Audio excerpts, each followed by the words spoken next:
Good evening, friends. Join me for an encounter at Willerby Bay.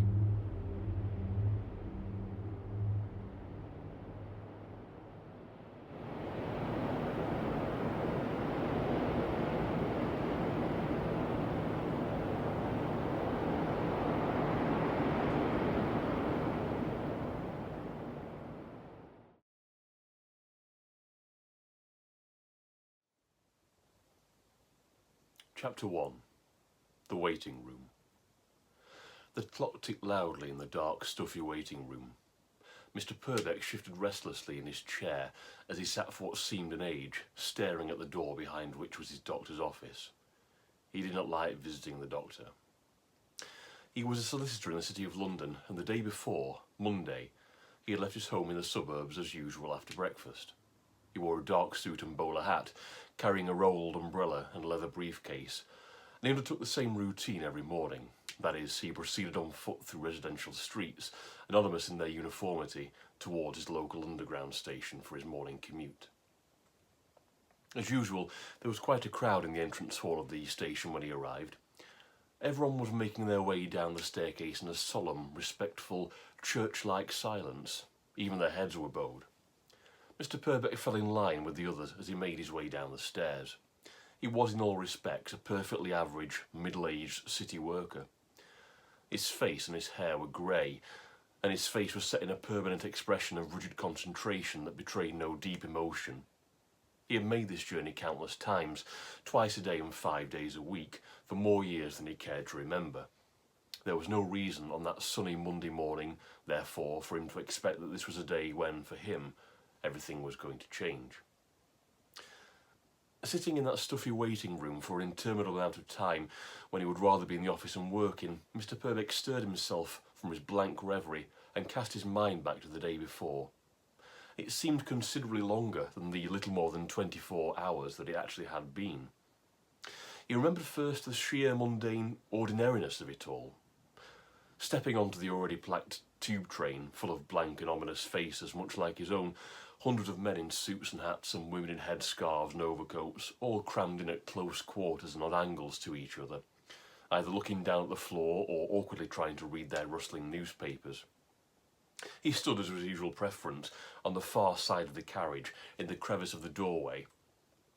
Here he could stand rigidly, his back pressed against the carriage wall. After a disembodied cry of "Mind the doors!" a hiss of air and a jolt, the underground train started to move and picked up speed. It rapidly entered the darkness of the tunnel. Mr Purbeck stood, not paying attention to the rattling and groaning of the carriage as the train careered along. He did not pay attention as the train stopped at each station at regular intervals, and the carriage seemed to become even more crowded than anyone could think possible. He did not notice, or rather sense subconsciously, as his own station stop drew nearer. But it would soon be time to alight, and then he would emerge into the startling brightness and the hustling clamour of the City of London as a new working day began. All of this, thought Mr Purbeck, as he stared at the ticking clock in the doctor's waiting room, was perfectly normal. It was ever thus. It was how practically every day of his working life begun. But Mr Purbeck shifted uncomfortably in his chair as again his mind led him back on what had come next on his journey to work the previous day. Firstly, he remembered his temperature rising. Yes, it had been a warm summer's morning, and the heat in the carriage, even with many of the windows open, was necessarily increased by the press of tightly packed humanity around him. This time, however, his shirt collar felt uncommonly tight, despite the fact that it was, like the rest of his clothes, a perfect fit. He had loosened his tie slightly, but it made no difference. Then he had become acutely aware of a harsh, grabbing, stabbing pain at his chest. He had dropped his briefcase and umbrella with a clatter and gripped his chest with both hands as he felt the air being sucked out of his lungs. He had gasped as he had fallen forward into the men and women crowding closest to him, and barely recalled the sound of a woman's voice shrieking and a man's voice exclaiming, "I say," before a black oblivion overcame him. It had, thought Mr Purbeck as he sat waiting in the doctor's waiting room the next day, felt like a dream, something happening to someone else. He recalled nothing more after that until the point where his memory had, as it were, picked up the story of him sitting on the floor of the underground station platform where he normally alighted. He had been surrounded by a gaggle of concerned faces, strangers, all looking at him with concern. Somehow a cup of tea was produced for him, which he gratefully drunk. He had learned that as the train had stopped at the station mere seconds after the incident, there had been no need to pull the emergency stop. His fellow commuters, normally so unemotional, uninterested, had leapt into action and picked Mr Purbeck up and laid him on his back on the platform. Unbeknown to the unconscious Mr Purbeck, his fellow travellers had actually shown genuine concern. "Oh God, is he dead?" a young mousy-haired woman with horn-rimmed spectacles and a pinched face had asked. "I really don't know," this from a tall, bowler-hatted businessman with a large moustache, "but I intend to find out." The businessman, kneeling down, had pumped Mr Purbeck's chest and blown air into his mouth before trying the rather more unorthodox method of slapping him about the face a few times and yelling, I say, sir, are you still with us?" Mr Purbeck, meanwhile, had continued to lay on his back quite still until suddenly he lurched upright with a great gasp. The crowd had then drawn back in shock as Mr Purbeck raised himself to a sitting position on the cold floor of the platform, and here is where his memory has slowly returned. Thank you, he muttered breathlessly, "but I'm quite all right, I'm sure. I really don't know what happened, but I'm sure I'm fine. I must have had some sort of funny turn. That's all. What time is it? Thank you for your help, but if I don't get a move on, I'll be late for the office and my staff will be wondering what's happened. I must get to work." At this, as he attempted to get up and collect his hat, briefcase and umbrella, which someone had thoughtfully laid alongside him, the tall man with the moustache placed a strong hand on Mr Purbeck's shoulder. "Rubbish, man. You're not going to work in your condition. Bugger that, the office can wait. What you need is to get to the nearest hospital." Mr Purbeck shook his head firmly. No, he had stammered. "There's no need for that. I really do feel quite fine again now. It's altogether very strange." Then he sat quietly for a moment. "Perhaps you are right, though. Perhaps I should give work a miss for today and then start again tomorrow." The tall businessman then shook his head. "Nonsense. If you won't go to hospital, then you'll go straight home and you'll go and see a doctor in the morning. I'm Horace Dexter Collins, by the way. My secretary here, Miss Polton, and I will travel back with you." He twitched his head to indicate the mousy young woman with the glasses standing beside them. "That's very kind of you," was all Mr Purbeck had managed to say in reply. As the clock ticked on in the waiting room in the doctor's surgery hallway the next day, Mr Purbeck remembered back to the unexpected kindness of Mr Dexter Collins and Miss Polton, who not only rode the tube train all the way back to the nearest stop toward Mr Purbeck's home, they'd also hailed a taxi for him so he didn't have to walk, and they had all rode back to his house together. After seeing him to his door, they had bidden each other farewell. "Take it easy, old man," said Dexter Collins, waving his bowler hat. "And you will go and see your doctor tomorrow, won't you?" "I will," replied Mr Purbeck. "I will. I'll call him on the telephone in a moment." And so it was that Mr Purbeck called his doctor and made an appointment to visit at 10 a.m. the following morning, where he now found himself.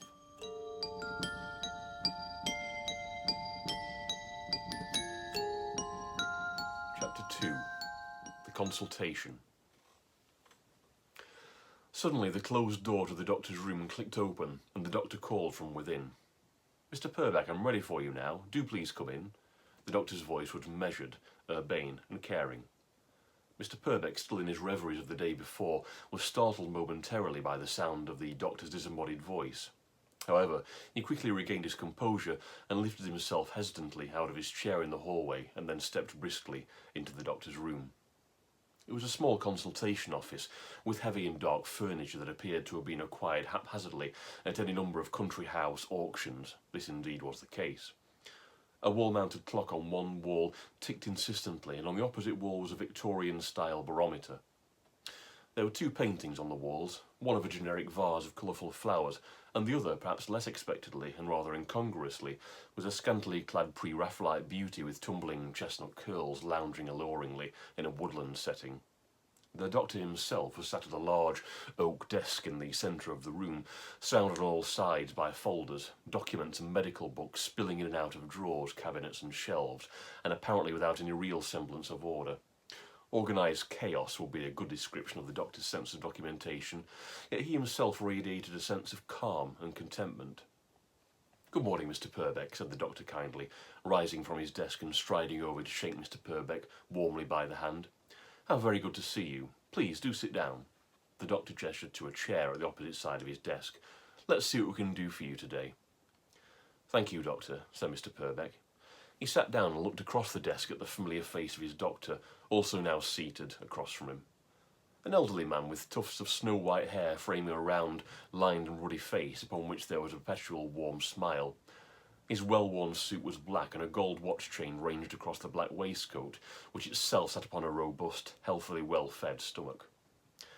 "Now then," said the doctor quietly and patiently, his hands clasped together on the desk as he gazed over into Mr Purbeck's worried eyes. "What seems to be the trouble all of a sudden? Tell me in your own time, but from the beginning, please, omitting no detail, however trivial." In spite of himself and his reluctance to come and see the doctor, Mr Purbeck found himself surprised at how easily it was and how useful it was to unburden himself. He told about all the day before, how it had started normally, as had countless other days in his working life up to now, all the details of the usual daily routine, the rush to board the underground train, the crush of people, and then the deviation from that reassuring normality, his sudden collapse, of waking up laid on the station platform, the kindness of the strangers, the businessman and his secretary who saw him home, and the businessman's insistence that Mr Purbeck go and see his doctor the next day, which indeed he was now doing, and which brought his story up to the present moment. The doctor sat listening calmly, but clearly with a keen interest, missing nothing.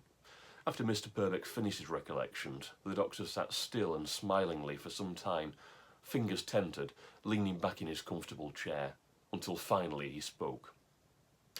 "Well, Mr Purbeck, I think there is no need for you to tell me any more, or indeed for me to examine you physically at this moment in time, believe it or not. What we have here is something I myself have seen in many others of your kind, and indeed have treated it many times before." Mr Purbeck looked at surprise in the doctor, who continued, "It seems to me, as in all previous cases where this has happened, dear sir, that you're suffering from acutely the burden of overwork and of routine. Tell me, Mr Purbeck, when did you last take a holiday?" "Not for many years," he replied, "or rather, not at all really. Certainly not for many years. As you know, I live alone and have a tremendous amount of work to do at all times." "And this clearly is the problem, Mr Purbeck," replied the doctor knowingly. "Your stresses and strains are built up within you unknowingly over these many years of overwork, and as you have no wife or family of your own, there's nobody been able to spot the problem in development. It's not been something you've noticed or monitored yourself, given your devotion to work. This has undoubtedly led to your ultimate collapse, which was not merely physical, but mental also." Mr Purbeck sat motionless and somewhat stunned by these revelations and insights into his own life. Finally, he asked quietly, "So what exactly do you suggest then, Doctor?" "I suggest," the doctor said conversationally, shifting in his creaking leather chair, "that what you need is a complete change and some proper rest. Some time away, in a different place altogether, away from work and the city for a while." Mr Purbeck hesitated uncomfortably at this suggestion. He was not used to, or indeed comfortable with, either other people, even his doctor, making decisions for him, or with the idea of leaving his work and responsibilities behind, even for a short while, and even when it appeared, as it now certainly did, that something necessary had to be done for the restoration of his former impeccable health. He sat there for several moments in silence after the voice of the doctor had trailed off, until finally he met the patient gaze of the doctor again and said, "Well, I suppose it's something I'll certainly have to think about. I must get back to the office first, though." Suddenly the doctor's patrician smile disappeared and his face became hard and cold. Oh no," interjected the doctor, for the first time with volume and firmness in his voice that left no doubt as to the seriousness of his recommendations. "I must insist in all politeness and seriousness, Mr Purbeck, that you heed my advice most immediately. I don't wish to alarm you and thereby distress you any further, but the consequences of delaying or disregarding my considered advice in these matters hardly bears considering." The doctor rose suddenly and walked to a filing cabinet in the corner of his office. He opened the door to the cabinet, which issued forth a rusty squeak, and he returned to his desk holding a dog-eared large paperback book. Mr Purbeck could see the old book was entitled, in bland, formal lettering, "Coastal Towns and Resorts of Great Britain and Ireland," and the doctor thumbed through it idly, with a kind of nostalgic beam settling about his ruddy features as he did so. "So, my dear Mr Purbeck," said the doctor, as he continued to glance through the pages of the old almanac, "I think we may find exactly what you're looking for in here. We aren't going to accept any delay in this matter. Before you leave here today, I expect you to have chosen a destination. Being by the coast has its marvellously restorative qualities, you know, and that's exactly what you need. The only reason I'd go back to your office before your break is to tell them that they'll have to manage without you for as long as required. Do I have your assurances in this matter, Mr Purbeck? This latter again said with the firmness and gravity of tone that had surprised Mr Purbeck a few moments earlier. Yes, said Mr Purbeck finally. Yes, you have my word, Doctor, if that's what you think is right. The doctor smiled warmly again at this assurance from his patient. Good, good, he said pleasantly. Now take a look through this, dear sir. I can recommend several places myself, of course, as I always take myself off for a bit of sea air or fishing when the going gets tough. But this is entirely your choice, Mr Purbeck. As from now onwards, you're going to put yourself first. All decisions are yours. Mr Purbeck took the guide from the doctor and looked through it. It listed alphabetically all the coastal towns and resorts of the land, complete with black and white photographs, descriptions of the amenities, lodgings, attractions. Living on an island, Mr Purbeck reflected, gave one almost too much choice when it came to coastal destinations, none of which he'd ever visited, and many of which he'd never even heard of. But quite suddenly, towards the end of the guidebook, one place caught his eye, quite by chance, quite by accident. It was called Willerby Bay. The illustrations showed a wide expanse of coastline, a wide, open, curved bay ranged by hotels, shops, public houses and funfairs, with an open, spacious, sandy beach upon which the vast open sea lapped invitingly.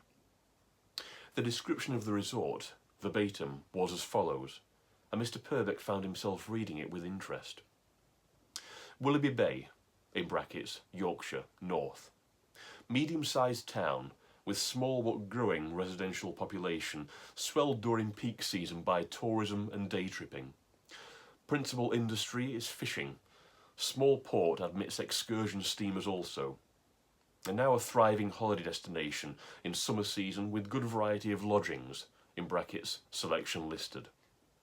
Ideal for walking and recreation, cliff-top attractions and seafront dining opportunities. Much local history documented in good library and museum in the town. Recommended in or out of season, the latter being particularly suited for quiet breaks and solo travellers and for getting away from it all. Accessible via rail from inland as well as by steamer via the coast. Mr Purbeck looked up from the book and into the earnest, kind face of his aged doctor. I think, Mr Purbeck said, this might be the place. Excellent, beamed the doctor, with audible satisfaction. He opened a drawer in his desk and produced a half-empty bottle of scotch and 2 glasses. Now let's have a toast, my dear Mr Purbeck, to this decision, and for what I trust will be the start of a new life for you. He filled the glasses to the brim with the brown liquid and handed one to Mr Purbeck. To new beginnings, announced the doctor. To new beginnings, replied Mr Purbeck, with only slight hesitation in his voice, before they clinked glasses and drank.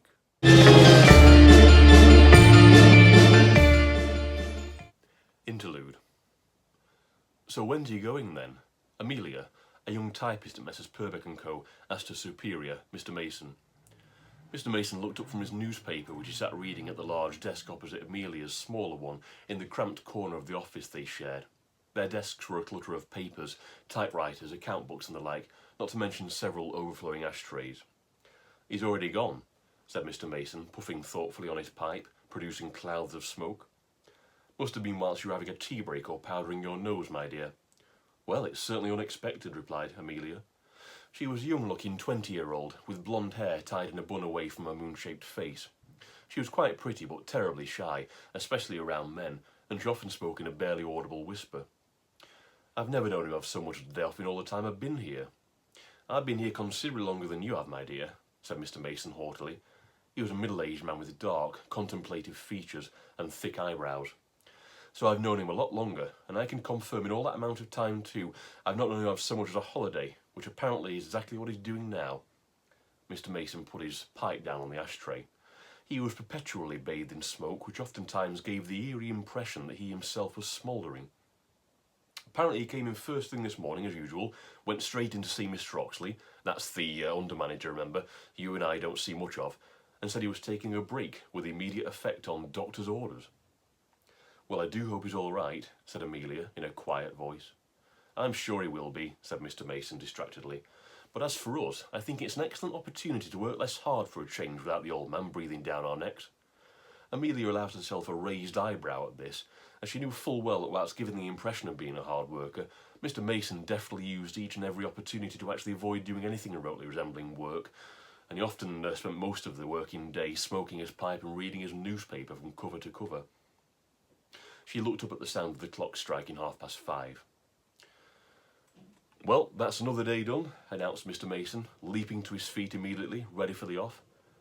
"What have you got planned for this evening, my dear?" "Oh, nothing much," replied Amelia. "I'm just going to go dancing with my cousin for an hour or so after tea at the Lion's Corner house down the road." "Well, enjoy yourself." Mr Mason allowed himself a rare smile as he picked his trilby and coat off the hook. "Oh, and don't worry too much about coming in early in the morning, my dear. After all, it's not as if the old man's going to be keeping track of us for a while, is it?"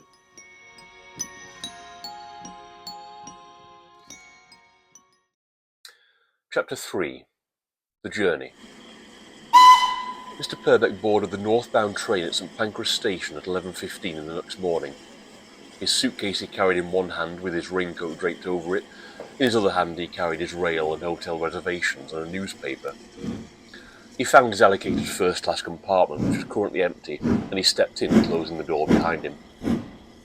The compartment was wonderfully warm and cosy, tastefully furnished in dark enamelled wood panelling and richly upholstered seating. Railway posters detailing colourful coastal resorts decorated the walls. Mr Purbeck carefully placed his suitcase and coat on the mesh luggage rack and sat down. He looked out the window where a gaggle of well-wishers stood on the platform, some tearful, some waving handkerchiefs, some looking anxious, others with big smiles, all there to see family and friends off on their train journey. There was nobody to bid farewell to Mr Purbeck, so, donning his reading glasses, he turned his attention to his newspaper, and hardly noticed the harsh whistle, the hiss of steam, and the slight lurch as the train finally departed.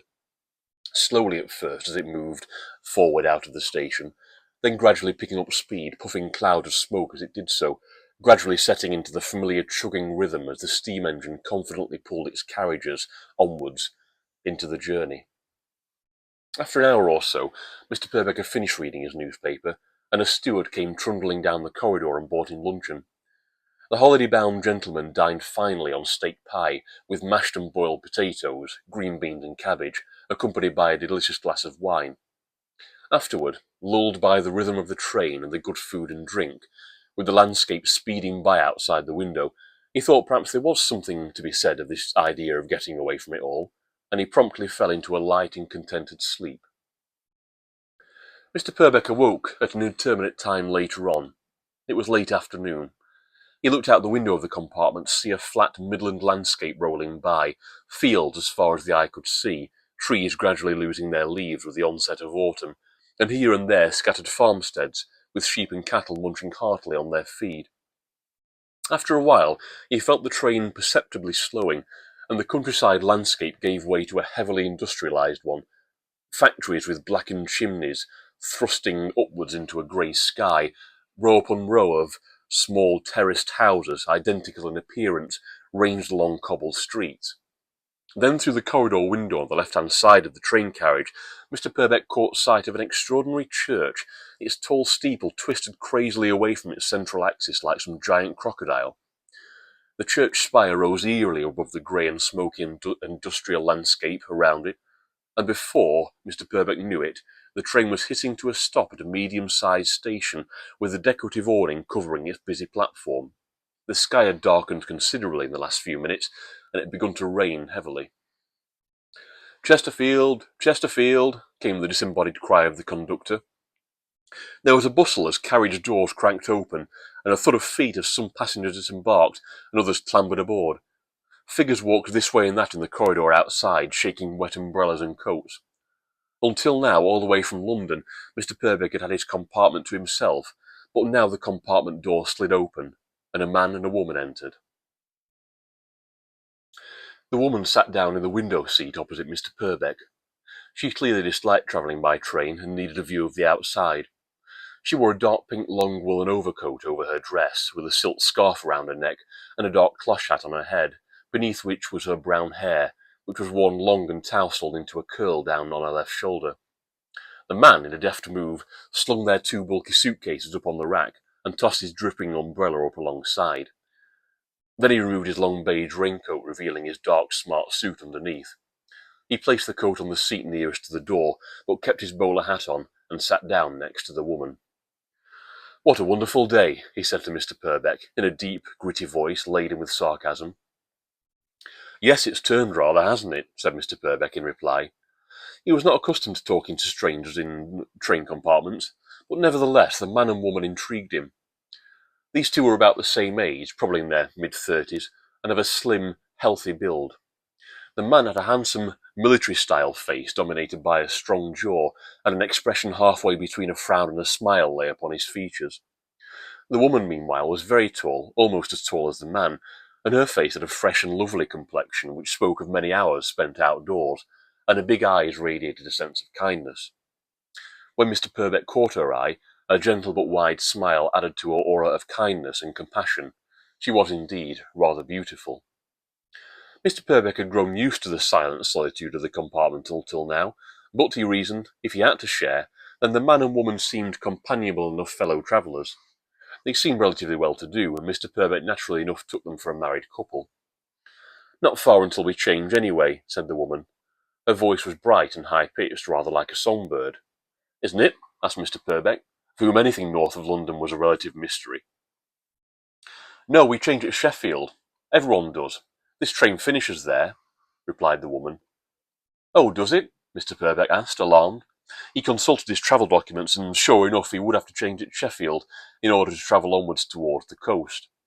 He had not realised this until now, and the man and woman caught the momentary look of confusion and worry on his face. "Where are you travelling to, sir?"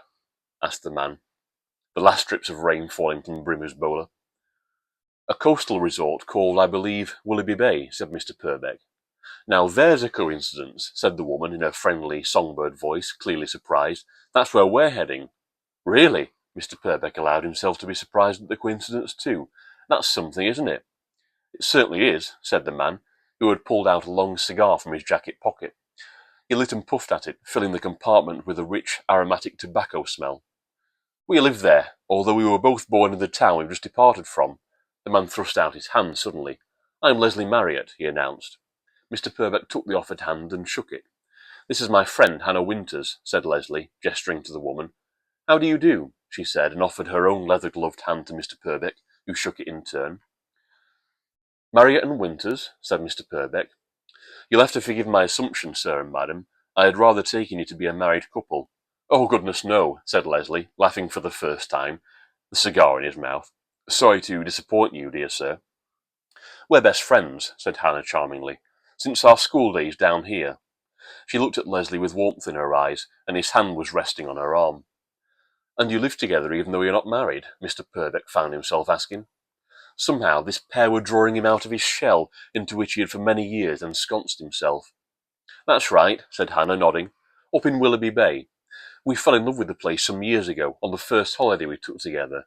Leslie here is a banker, and when he was offered a transfer to the branch in the nearest large town to the bay, he jumped at the chance, but on one condition, that I'd move with him. I'm an artist, you see, and the possibilities for inspiration in such a beautiful coastal location are endless." Mr. Purbeck mused to himself thoughtfully for a moment. He could, in spite of himself and his own inexperience in these matters, envisage the pace of life these two must enjoy, and the happiness they must clearly have found in their admittedly rather unorthodox and unconventional domestic arrangements, free from the pressures of family or matrimony. "So you see, Mr. Purbeck," Leslie chimed in, extinguishing the diminishing remnants of his cigar, "it looks like we'll be sharing the rest of the journey with you. Have you been to Willerby Bay before?" "No," replied Mr. Purbeck. "I've never really been north of London, as a matter of fact. This is my first holiday in, well, ever, really." "How extraordinary," said Hannah. "Yes, I suppose it is, really, looking back," replied Mr. Purbeck thoughtfully. They fell into silence for a few moments, until Leslie, looking out of the window beyond the corridor, announced, "Oh, here we are, Sheffield. That's why I didn't take off my bowler hat, you see, Mr. Purbeck. Not too long of a journey, at least until we have to change, which we shall have to do imminently." Mr. Purbeck glanced out the window and saw an immense city gloomily set against a hilly landscape. It looked similar to Chesterfield, but much bigger. Soot and smoke and steam swirled in the darkening dusk sky, and glares, as bright as the sun from furnaces in factories and iron foundries, sprouted menacingly. He could hear the dangerous-sounding thud and clang of mechanized industry, even from inside the train as they pulled slowly into the station, the platform enveloped in banks of steam as the train came to a final stop. The all three of them stood up. Leslie retrieved his and Hannah's suitcases from the rack, put his coat on, and picked up the umbrella that he and Hannah shared. "Stick with us, Mr. Purbeck," said Hannah, her voice friendly and encouraging. "If you've never been to Willerby Bay before, we have plenty of time yet to tell you all about it." They disembarked from the train and struggled along amongst the jostling crowd on the platform at Sheffield. Leslie led the way. He already knew where they would find the train for their onward connection, and, sure enough, they found it waiting a few platforms away, sitting there issuing forth hissing steam, peacefully and patiently waiting, bathed in the station lighting. A railway official checked Leslie, Hannah and Mr. Purbeck's tickets, and they climbed aboard. The train was sparsely populated, and this service had no reserved seating, but they easily found an empty first-class compartment, and all three of them settled in and made themselves at home. Dusk was giving way to night, and the compartment was cosily lit with electric lighting. "Well, let the journey continue, I suppose," said Leslie, once they'd divested themselves of their coats, hats and luggage. The train jerked and sluggishly came to chugging life as the engine pulled the carriages away and onwards from Sheffield Station, passing a slab-like and soot-blackened retaining wall and through a short tunnel before emerging into the dark night. "I must admit, although I was decidedly hesitant at first," said Mr. Purbeck, comfortably ensconced on the upholstered bench, "I'm really rather looking forward to this break now." A steward came through with a trolley, and all three of them helped themselves to a cup of tea and a bun. "Yes," replied Hannah, munching. "I think you've picked a good spot myself." "So tell me," said Mr. Purbeck, after a sip of hot tea, "what's Willerby Bay like? The guidebook I read made it sound pleasant enough, although it was rather sparse on details. I must confess, though, I feel fairly drawn to the place, especially after meeting you two." "It's lovely," said Hannah smilingly. "Perfect for working on my art pieces, anyhow. It's neither too big nor too small, nor too busy or too quiet. Although now summer's over, it'll be getting quieter." Hannah took a sip of tea and finished eating her sticky bun.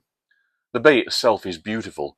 When the tide's out, you can easily spend hours walking on the wind-whipped white sand, gazing out on the expanse of sea as the gulls wheel and cry whilst the cargo ships steam here and there on the horizon." Hannah wiped her mouth with the railway company-supplied napkin. "Or if you prefer to spend your time inland, there's plenty of hospitality on offer," she chuckled. "I suppose you might consider yourself too mature for the funfair. If you don't mind my saying so, there are plenty of nice cafes and pubs. You can be sure of a warm welcome in the latter, Mr. Purbeck, with their low wooden beamed ceilings and blazing hearths." "It's got plenty of history too," Leslie chimed in.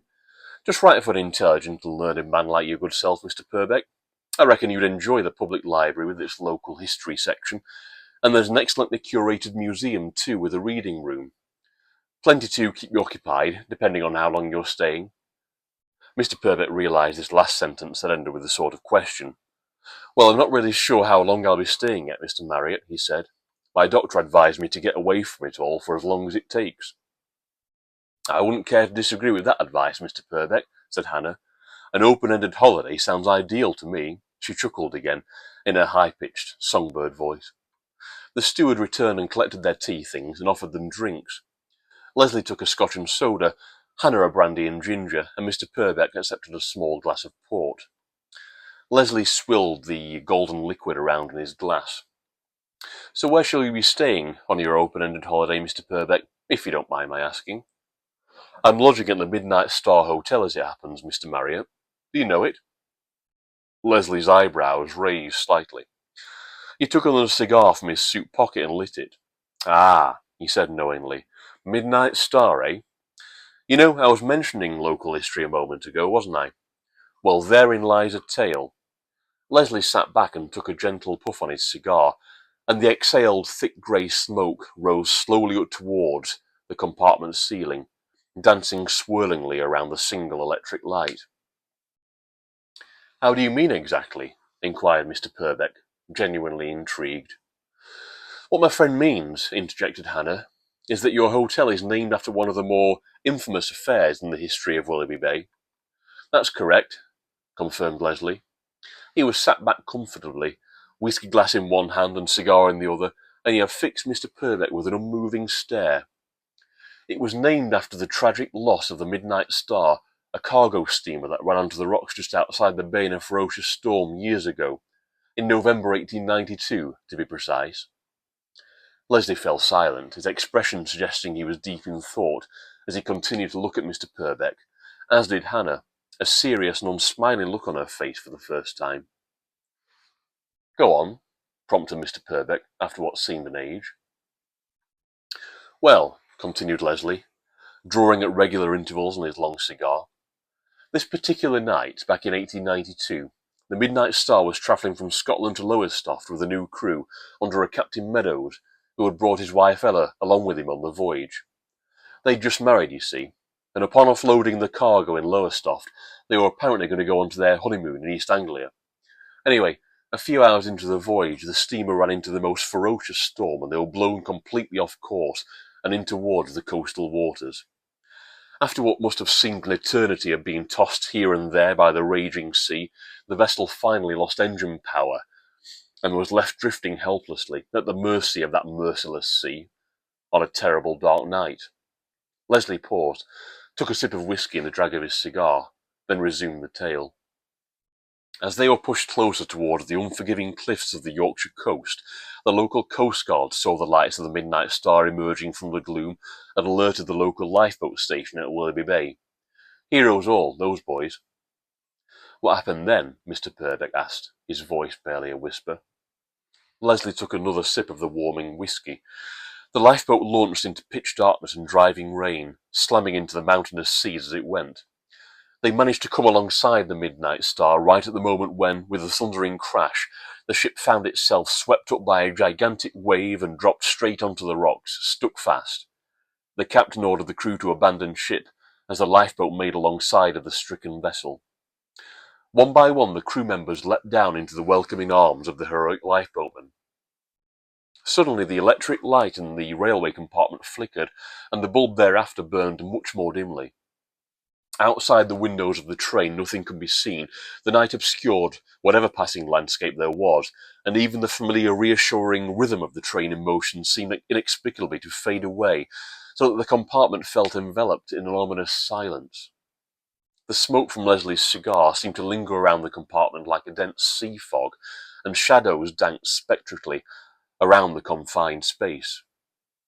The shadow from the gnarled handle of Leslie's umbrella up on the luggage rack, Mr. Purbeck noticed uncomfortably, projected itself against the ceiling above Leslie's and Hannah's heads like a disembodied, clutching skeletal hand.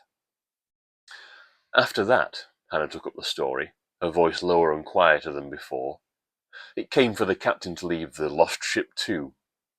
Naturally, he would not do so until all the crew were off and safe. Suddenly, however, looking down into the lifeboat, he realized his young bride was not amongst those already taken off into safety. She had been terrified by the raging storm and had remained in her stateroom, paralyzed with fear. Just as the captain realized this, she appeared alongside him on deck, wearing nothing but a nightgown. The captain and the waiting lifeboatman and the already rescued crew urged the panic-stricken creature to jump, but she would not. Then suddenly a surge of water ripped the captain away from his wife, and the torrent sent him over the railing and into the waters below." Hannah paused and took a breath. "The lifeboatmen were able to pluck him from the raging sea, and from the sanctuary of the lifeboat he too joined the clamour of voices urging the poor woman, now utterly alone on the darkened, dying ship, to save her life and jump. Alas, she couldn't," Leslie added, his deep voice pitched down portentously. The compartment light flickered again eerily. "And finally, it was all very suddenly over." "With a rumbling thud, the ship's back broke on the rocks," Hannah whispered. "As the stern sank and the bows reared up, the woman was flung screaming into the sea. The waves swept her away, and she was never seen again." Leslie, Hannah, and Mr. Purbeck all sat in silence for several long minutes. Surely, Mr. Purbeck said quietly, surely those brave lifeboatmen searched for her.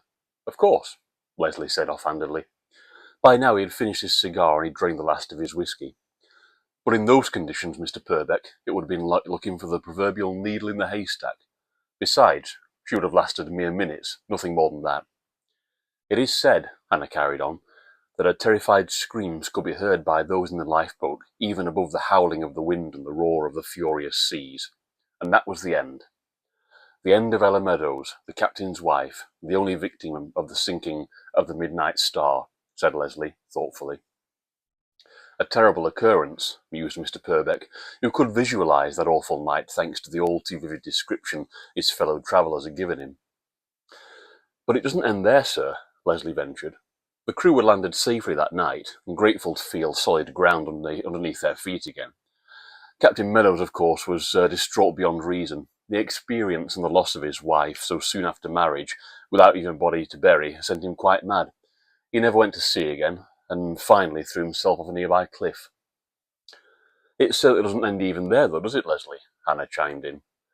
The events cast a pall over the town for weeks, and it's still an event remembered to this day, not least because the wreckage of the Midnight Star is still plainly visible. Is it? Asked Mr. Purbeck, surprised. Yes, nodded Leslie. Come daylight tomorrow morning, sir. If you take your binoculars onto the seafront and train them on the rocks, you'll see the rusted remains of the bow rising grotesquely high into the sky, rather like the crooked church spire you'll have seen earlier on in your journey today, in fact. That's a rather haunting reminder, Mr. Purbeck had to agree. Funny you should mention the word haunting in this context, Mr. Purbeck. Leslie glared hardly at him. Is it? But of course, Hannah confirmed. The ghost of Ella Meadows, sole victim of the Midnight Star sinking, is said to haunt Willerby Bay right to this very day. Ghosts? Mr. Purbeck interjected firmly. Forgive me, my dear lady, but I cannot say I believe in any of that. Don't you, sir? Leslie looked at him questioningly. I'm a rational and level-headed man myself, much like you are, I imagine. But I was at sea in the war, minesweeping much of the time, and let me tell you, sir, the sea is an unforgiving environment which does not give up its dead easily. I've been on watch in the dead of night, alone and freezing. Into the unrelenting nothingness of the sea I've gazed, and pondered how many human beings have met their fate in that seemingly bottomless deep. I swear at times during the war, I heard the voices of lost souls calling me, and saw their spirits riding atop the crest of windswept waves. White horses, said Hannah simply. Precisely, said Leslie enigmatically. So what of the ghost of the captain's wife? And Mr. Purbeck allowed himself to be intrigued. Anna and Leslie looked surreptitiously at each other, and then back at their travelling companion. Has she actually been seen, though? Mr. Purbeck asked.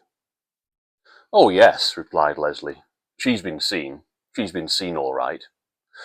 There was a sudden thump which jolted Mr. Purbeck with a start. It was, however, only Leslie's bowler hat which had fallen from the rack and which had landed on the floor by his feet. The light of the compartment buzzed and crackled, then suddenly popped brightly and suddenly back to life. It bathed the compartment in a bright and welcoming glow. Leslie retrieved his hat off the floor and put it on. Then a voice in the corridor cried out quite unexpectedly, making Mr. Purbeck jump again. Willerby Bay, ladies and gentlemen. Last stop on the line. Willerby Bay. Hello, we're home, said Leslie cheerfully. How about a quick drink at the Jolly Sailor? He looked at Hannah and inquired. Actually, I'm dog-tired, said Hannah wearily. You should know I hate long train journeys by now, Leslie. It's dark and I don't have my glasses. I want to go home and go to bed. Of course, her friend replied. He turned to Mr. Purbeck. And I suppose you must be off to settle into your lodgings, sir. That's right, replied Mr. Purbeck, himself feeling weary after the long day of travelling, and indeed he found himself longing for a warm bed and sleep. The three of them began struggling into their coats and hats and pulling suitcases off the luggage rack. The train slowed. Bizarrely enough, Mr. Purbeck suddenly realised, as they approached their final destination, he had no concept of any time having passed since they'd left Sheffield. He could not recall stopping at any intermediary station along the way, although they must surely have done so. Certain enough, though, the train had arrived at a dimly lit provincial station, and the sign on the sparsely populated wooden platform clearly said Willerby Bay in slightly faded red lettering. The few travellers who had come to this end-of-the-line station on the long journey were already beginning to disembark and walk off into the night towards the town beyond, hidden in this late-hour darkness. And soon enough, Leslie, Hannah and Mr Purbeck stepped off the train themselves to do the same. The night air was damp and cool and wet, and it smelled salty. Leslie breathed in dramatically. "Smell that, Mr Purbeck? Sea air." The three of them moved through the small concourse of the station and out onto the stone steps. It was impossible to view the sea in the darkness, but Mr Purbeck could certainly hear it. A deep, dull, constant thudding sigh which rolled on the night air. It was impossible to see much of the town either at this late hour. The streets had little light, or indeed life on them, and the few buildings near about bore little sign of any activity. There was, however, a couple of late-night black taxicabs parked outside the station, their engines purring, and Leslie pointed his umbrella at one of them. "I'm sure one of our dear taxi drivers will be able to convey you to your hotel in one piece, Mr Purbeck," Leslie advised. "Thank you," replied Mr Purbeck. He was about to move off towards the taxi rank, but turned back one last time to Leslie and Hannah. "And thank you for making the latter part of my journey most absorbing." "Our pleasure," Hannah smiled. "I hope you enjoy your time here, Mr Purbeck, and I do hope our ghostly tale hasn't put you off." "It's quite all right, I'm sure," said Mr Purbeck, sleepily. He found himself looking forward now to the prospect of a good night's sleep, and perhaps an early start in the morning so as to explore the town in daylight. "Perhaps we shall see you around, sir." Leslie spoke brightly. He now had his arm gently and protectively clasped around Hannah's shoulder. "I'm sure of it," Mr Purbeck beamed. He was emboldened suddenly by the warmth of new friendship, and he shook his two new friends by the hand in farewell. He watched as Leslie and Hannah walked away and promptly disappeared into the dark night. "Where to, mister?" asked the cab driver, after Mr Purbeck had climbed wearily in. "The Midnight Star Hotel, please," Mr Purbeck replied. "Do you know it?" The driver frowned. "I do indeed, mister. I do indeed," he said slowly.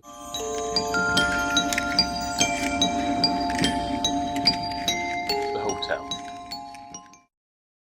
The cab moved smoothly through the silent, empty, and ill-lit late-night streets.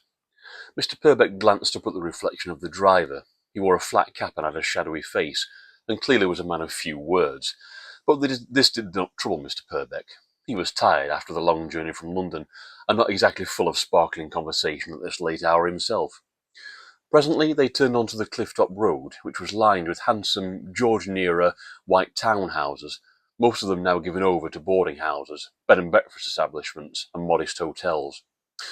The driver pulled up and stopped outside one of the latter. Its white walls gleamed in the light cast by the headlamps of the cab, and Mr Purbeck caught sight of the board hanging over the revolving doors of the entrance. The Midnight Star Hotel. This was proclaimed in stylish gold-leaf lettering, superimposed over the painting of an earlier-era cargo ship battling through stormy seas. Electric lighting beckoned from within the large ground-floor windows, through which Mr Purbeck glanced plush red and cream furniture and fittings in the public rooms. The cab driver took Mr Purbeck's suitcase and coat out of the vehicle and placed them on the short stone staircase that led up to the revolving doorway of the hotel. "Thank you," Mr Purbeck said. "How much?" "Oh, no charge, mister," replied the cab driver. It was the first time he'd spoken since asking where he was heading. "Are you sure?" asked Mr Purbeck, surprised. "Oh, yes, mister," said the driver, obligingly. "I'm only going round the corner myself, to be sure. I'll be heading this way anyway, passenger or no." "Well, thank you very much," said Mr Purbeck. In spite of or because of his tiredness, he was moved by this unexpected kind gesture on the part of the cab driver. "Must be off then, mister," the driver said, stifling a yawn. He looked at Mr Purbeck silently for a moment. "Well, you take care now, won't you, mister?" His voice was, Mr Purbeck noticed with surprise and a little unease, earnest and concerned. "Yes, certainly," Mr Purbeck nodded, uncertainly. "Good night." He watched the cab driving back down the cliff-top road and disappear around the corner. Then he glanced at the unseen sea somewhere out there in the darkness. He was alone on the street and did not care to linger, so he rapidly picked up his things and trudged up the staircase towards the entrance of this hotel. Mr Purbeck nudged the brass push plate on the revolving wooden door and stepped through into the foyer, his feet echoing on the marble floor. The entrance to the hotel was filled with nautical memorabilia, oil paintings of sailing ships, red and green navigation lanterns, an engine room telegraph and the like, but it was otherwise empty of humanity. He spied a young girl sitting behind an immense wooden reception desk at the far end of the foyer. He walked towards her. She had her head down, and her greasy forehead shone in the light of the navigation lantern that sat on the desk. He stood there patiently for several seconds, but she did not look up, so he pressed the bell on the counter twice in quick succession. "Oh, sorry, sir." The girl was startled. Her voice was high-pitched and youthful. "I was just finishing some reading whilst it was quiet. You're Mr Purbeck, I take it. We've been expecting you. You're our only late-night arrival this evening. The bar and resident lounge is still open, but I expect after your long journey you might be ready to turn in." She wiped her tired forehead with the back of her hand, adjusted her half-moon spectacles, and reached into a drawer from which she produced a room key. "You're in room 21. Here's your key," she said, handing it over to Mr Purbeck. "If you need anything, I'm on here for another half hour, but after that, please don't hesitate to call the night porter should you require assistance." She smiled a crooked, toothed smile at Mr Purbeck. "Thank you," Mr Purbeck smiled wearily. "I believe I shall indeed turn in." "Breakfast commences at 7 in the morning," the girl advised him. "I do hope you enjoy your stay here, sir," she added, before turning her head back down towards her book abruptly. The reception area returned to its former silence, and the only sound being the occasional rustling of pages from the receptionist in her book, along with the tipping of a ship's clock hanging on the wall there beside an aneroid barometer. Mr Purbeck moved off. He spied a sign hanging before one of the corridors leading off from the reception, "Bar, lounge in rooms 1 to 28, and he proceeded slowly along it. The wooden walls of the corridor were lined with more paintings and photographs of vessels ranging from humble fishing boats to immense ocean liners. He came upon an open door on the left and peered in. It was the bar, richly and invitingly furnished with a large array of spirits and wines and beers on offer. A bartender stood beside the counter polishing the brass, and a white-coated waiter with a tray sat at a table drumming his fingers waiting for custom, but otherwise the room was empty. Mr Purbeck toyed briefly with the idea of calling in for a nightcap, but decided against it and continued on down the corridor. Although he saw no other hotel patrons, he could hear glimpses of humanity from behind the closed bedroom doors as he moved along. A clinking of glasses here, a gramophone record being played very quietly there, and walking past room 20, the sound of a girl giggling, and then the deeper voice of a man murmuring. Finally, he arrived at the door inscribed with 21. He unlocked the door and went in. The room was tastefully and cosily appointed, and the bedside lamp had been left on in anticipation of his arrival. Mr Purbeck placed his suitcase on the red-carpeted floor beside the double bed. There was a complimentary bottle of sherry on the desk with shortbread biscuits, and Mr Purbeck poured himself a glass and drained it. Then, after undertaking the most cursory of ablutions in this small ensuite bathroom, he undressed and sank gratefully into the warm bed and promptly fell into a deep sleep. Mr Purbeck was not a man who dreamed much. Sleep for him was just that, the blessed oblivion which comes at the end of a long day. Nonetheless, this night his unconscious mind was filled with indeterminate yet reassuring vague feelings of calmness and relaxation. Suddenly, though, deep into the night, he was awoken by the sound of a loud crash and a disembodied woman's voice screaming from somewhere in the darkness. Mr Purbeck bolted upright in bed with a loud gasp of fear. The sickening vision of a ship breaking in two and a woman falling to her death in stormy waters filled his mind. He wrestled himself free of the bedsheets and stumbled in a panic through the darkness of his room and out into the corridor. He glanced this way and that, but the brightly lit corridor was completely empty. Then the door to room 20 next door clicked open quietly, and a tall man in a silk dressing gown, with a pasty face and a small moustache, stepped out. "Sorry about that, old boy," the man said, embarrassed and shyly. "I'm afraid the woman saw a spider in the bed. She only went and damn well knocked the tea tray over. I'm sorry if we startled you." He lowered his voice. "I was just about to knock on your door to explain. The walls are a bit paper thin in this place, you see." Mr Purbeck saw a young woman with dishevelled blonde hair and cold eyes glancing out nervously from behind the man. She was wrapped in bedsheets and clearly wore nothing else. "Oh," was all Mr Purbeck could manage. "That's all right, then. No harm done. Your wife?" He gestured to the woman. "That's right," the man replied, obviously lying. "Well, sorry again, anyway. Good night, old man." "Good night," Mr Purbeck yawned. They returned to their respective rooms and closed the doors again quietly. Mr Purbeck sank back into his bed with a deep sigh, but this time sleep would not come easily. The disturbance had left him wide awake, so, turning on the bedside lamp, he poured himself another glass of the sherry, hoping it might make him feel drowsy. Whilst he drank it, he parted the curtains and looked out the window of his room. He saw for the first time that his room was on the front of the hotel, looking out on the cliff-top road and the sea beyond. The latter was, of course, still shrouded in the deep darkness of the night, but as he looked more closely, Mr. Purbeck could discern something. Lights, glowing coldly, inexplicably, they moved about the black nothingness that must have been the surface of the sea in a strange, undulating motion. They were distant, but definitely there. Mr. Purbeck gazed out with a look of bafflement on his face. He found himself strangely transfixed by the distant lights, and he racked his brain for a rational explanation. Must be fishing boats, he told himself. Yes, that must be it. Satisfied by his own logic, he thought nothing further of it as he drained the last of his sherry. The dry, sweet-tasting liquid had done its trick, and this time when he climbed back into bed, he fell to sleep again quite easily. Outside, unseen, the lights continued to dance over the crest of the waves that broke around the ruined and rusted remains that indeed were the Midnight Star shipwreck.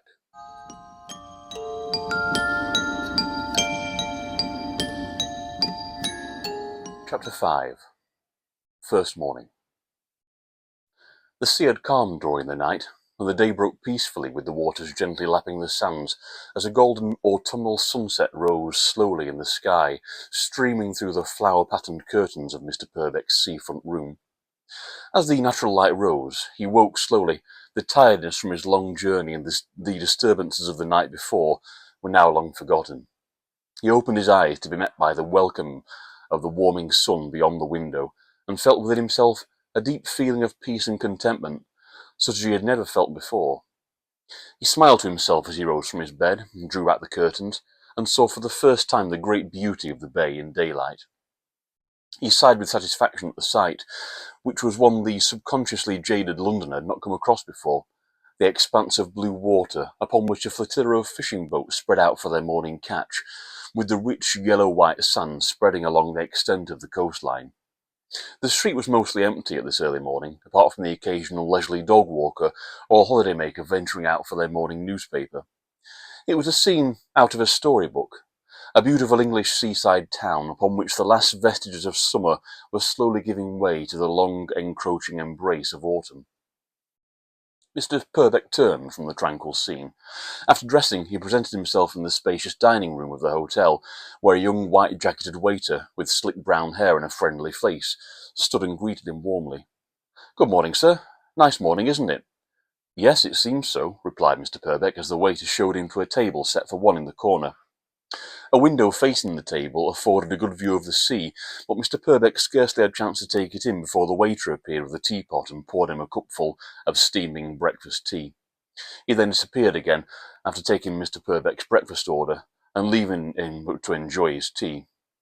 As he sipped, Mr. Purbeck glanced around him. The dining room was practically empty, although all the tables were set, cream-coloured tablecloths, gleaming cutlery, and vases of fresh flowers adorning them all. Mr. Purbeck was not dining completely alone, however.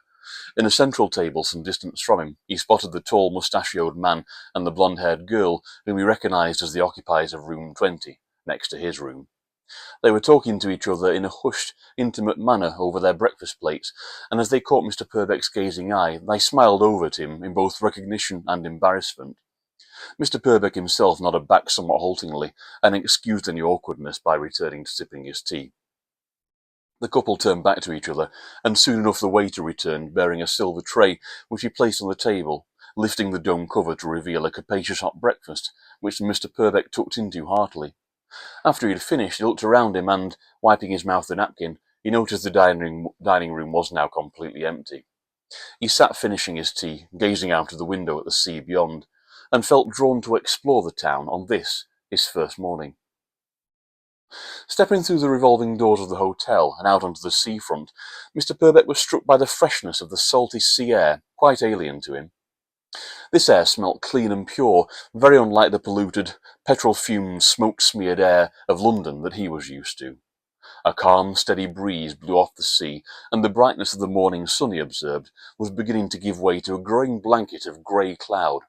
He strolled away from his hotel along the seafront, nodding at the occasional figures that he passed, until he came to a bench. He sat down and gazed out over the sands and the water. Already he found himself beginning to feel somewhat refreshed and revived by this change of pace. For the first time, he admitted to himself, he was beginning to enjoy not having to work, being free from his daily routine. And there was a small sensation of excitement at the thought that, yes, the day was his to decide exactly how he wanted to spend it. He smiled at the thought and realised he had been lost for some time in reverie.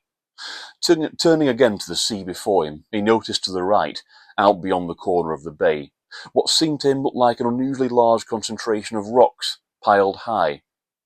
The sea itself was relatively calm, but around this strange formation Mr. Purbeck noticed that large, foam-flecked waves seemed to congregate, rising up angrily to break around the strange feature in an explosion of stormy spume. The odd sight sifted Mr. Purbeck from his state of relaxation and made him uneasy. As a rational man, his inability to find a rational explanation made him feel all the more uneasy. He thought perhaps it was a fluke, a one-off, but no, he looked again at the portion of the sea immediately before him, confirmed that it was relatively calm, and then he looked over again to the right, beyond the curve of the bay toward the horizon, and saw once more the hulking pile of what he thought were rocks, and saw once again the kind of large, windswept waves one only sees in a storm, surging around powerfully, confined only to that one peculiar spot in the distance over there. A chill went through his bones. The skies, formerly sunny, were now turning fully overcast. Finally, Mr. Purbeck, who was perplexed, rose from the bench as he felt that, without a reasonable or logical solution, he could observe it no more. He found a road that curved away from the seafront toward the centre of the town, and he followed it along. As he stepped round the corner, he suddenly saw Leslie Marriott, the man from the train journey the night before, walking towards him. He was dressed for work, in dark suit and bowler hat, with a newspaper and umbrella under his arm and a cigar in his mouth. As he strode purposefully, he spotted Mr. Purbeck walking towards him. "Good morning, sir," Leslie greeted him warmly. "Sleep well?" "Reasonably," replied Mr. Purbeck, "give or take the odd disturbance." "Yes," grinned Leslie, taking the cigar out of his mouth. "I should think that's something you'll have to get used to in this town. Anyway, I'm just off to the bank. Have you had a chance to have a look around yet?" "Not yet," Mr. Purbeck replied. "Not just yet. I've just come from the seafront." He hesitated. "Actually, there was the strangest thing. It's rather odd." "Really?" Leslie asked, intrigued. "I'm heading that way myself." He nodded towards the seafront. "Show me." Together they walked back to the front, heading towards the bench where Mr. Purbeck had sat earlier. As they proceeded, the sky continued to darken as gloomy banks of storm cloud rolled off from the sea. As they rounded the bend onto the seafront road, suddenly a fierce, biting breeze sprang up, growing in strength quickly, buffeting them and momentarily stopping them in their tracks. They bent forwards into it as they walked on, holding on to their hats. "Blimey," Leslie exclaimed, "the weather's turning a bit, isn't it? I don't recall this being forecast for today." "This is where I was," shouted Mr. Purbeck, raising his voice over the whistling and the howling of the wind. "But it wasn't like this. The sea was calm. Not like this, apart from over there, that is." "Where are we looking?" asked Leslie, gazing out into the murk with narrowed eyes. It was beginning to drizzle heavily, and he slipped on his overcoat, but he made no effort to open his rolled umbrella. "I can't see much of anything myself when it's like this." "Out there, beyond the edge of the bay," Mr. Purbeck pointed. "Where that rocky outcrop is. All of this weather, this storm, it's all come from that one spot. I was sitting on the bench taking things easy, and suddenly my eyes were drawn over there." He gestured again towards the horizon. "I noticed how the sea was raging around those rocks, but around those rocks only. How's that possible?" "Oh, there!" Leslie pointed his umbrella in the same direction. "That's not rocks, dear chap," he continued. "What you're looking at are the remains of the midnight star." Mr. Purbeck's eyes widened, and he turned to look at the younger man beside him. "The midnight star? You mean the shipwreck?" "The very same," Leslie nodded.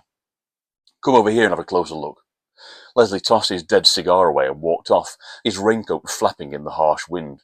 He gestured toward a telescope mounted nearby, placed there for the amusement of holidaymakers, or anyone who wanted to observe the bay and anything of interest at close quarters. Leslie inserted a coin into the slot of the telescope stand, and he trained the lens in the relevant direction. "Rocks indeed. You do need a decent pair of binoculars, Mr. P, but in the meantime our old freestanding magnifying friend here should do the trick all the same." Leslie beckoned Mr Purbeck towards the telescope, and the older man put his eye to the lens. It took him a few moments to focus, but once he had done so, he saw it all with terrifying clarity. It was not a pleasant sight. Jagged clunks and piles of torn steel from the sunken stern of the wreck emerged fleetingly from the foaming waves like a surfacing whale. Masts, railings, and the ragged remains of rigging were jumbled in a near unrecognisable scrap heap, demolished over the years by the unforgiving sea, but towering defiantly, despite the ravages of countless winter storms over the passing years, were the bows of the wrecked ship, frozen in time from the moment the unfortunate vessel grounded hard upon the rocks and had split in two. Mr Purbeck, with the aid of the telescope, followed the rusted, barnacled, and pitted bows up towards suddenly where he saw, there it was. He could make out the fading letters of the vessel's name, which still nevertheless proudly proclaimed her as the Midnight Star. Amazing, Mr Purbeck said, finally and quietly, his eyes still glued to the telescope. Amazing, he repeated, stepping back from the lens and looking at Leslie. Amazing that it's still here after all this time. I must confess, Mr Marriott, last night on the train, I half fancied you and your lady friend were merely pulling my leg. I owe you an apology of sorts.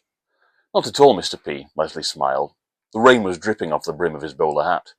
But we mustn't stand here all day like a couple of drowned rats, must we? Besides, he quickly glanced at his pocket watch, I must be getting along. We're not all men of leisure like you are now, are we? Mr Purbeck smiled at the thought of being classed as a man of leisure, and found that he did not envy the younger man facing a day of work, but he was still chilled to the bone by what he had seen through the telescope. Not that standing around in the rain was going to help being chilled to the bone either, he realised. Why not get yourself off into town and explore, Mr P, Leslie suggested. I'm sure we'll bump into each other again. I often meet Hannah at the Jolly Sailor after work, should you fancy a drink. Where can I find out more about the shipwreck? Asked Mr Purbeck, ignoring the suggestion of hospitality. He found himself needing to learn more about the ship and her story. Oh, the reading room of the local museum, I would expect, Leslie replied. Take a look, why don't you? It's an excuse to get out of the rain, if nothing else. Until later, then. Leslie tipped his hat to Mr Purbeck, who raised his sodden trilby in response. Cheerio, called Mr Purbeck, watching the younger man marching off. He turned towards the sea again, where the water still swirled angrily beneath a leaden, gloomy sky. He saw a giant wave crash into the shipwreck, with a cracking boom audible even from this great distance. This time he turned quickly away and shivered, but he told himself it was only on account of being stood out there in the raging storm.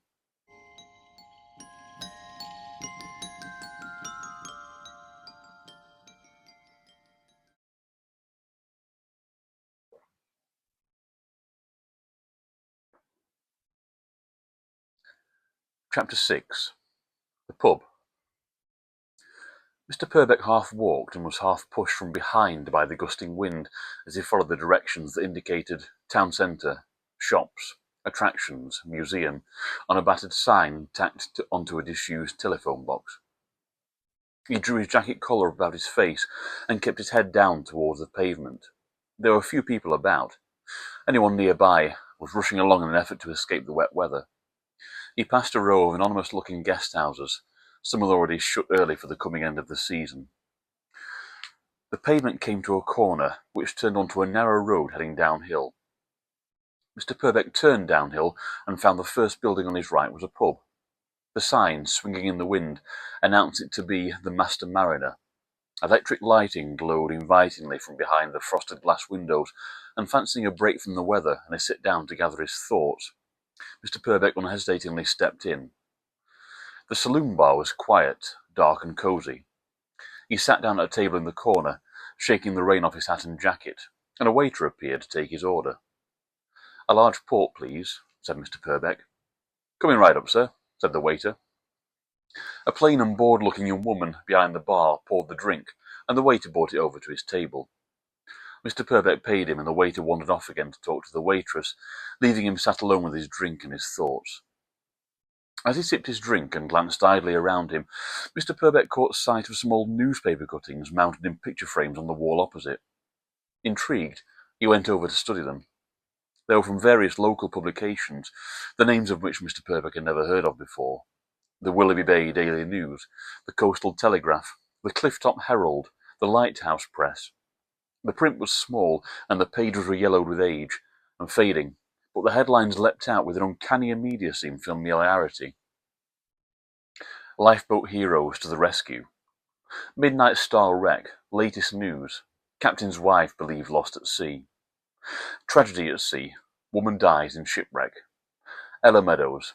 No hope remaining. Search called off. As he read, Mr. Purbeck found himself ever more drawn into the story that was increasingly dominating his thoughts.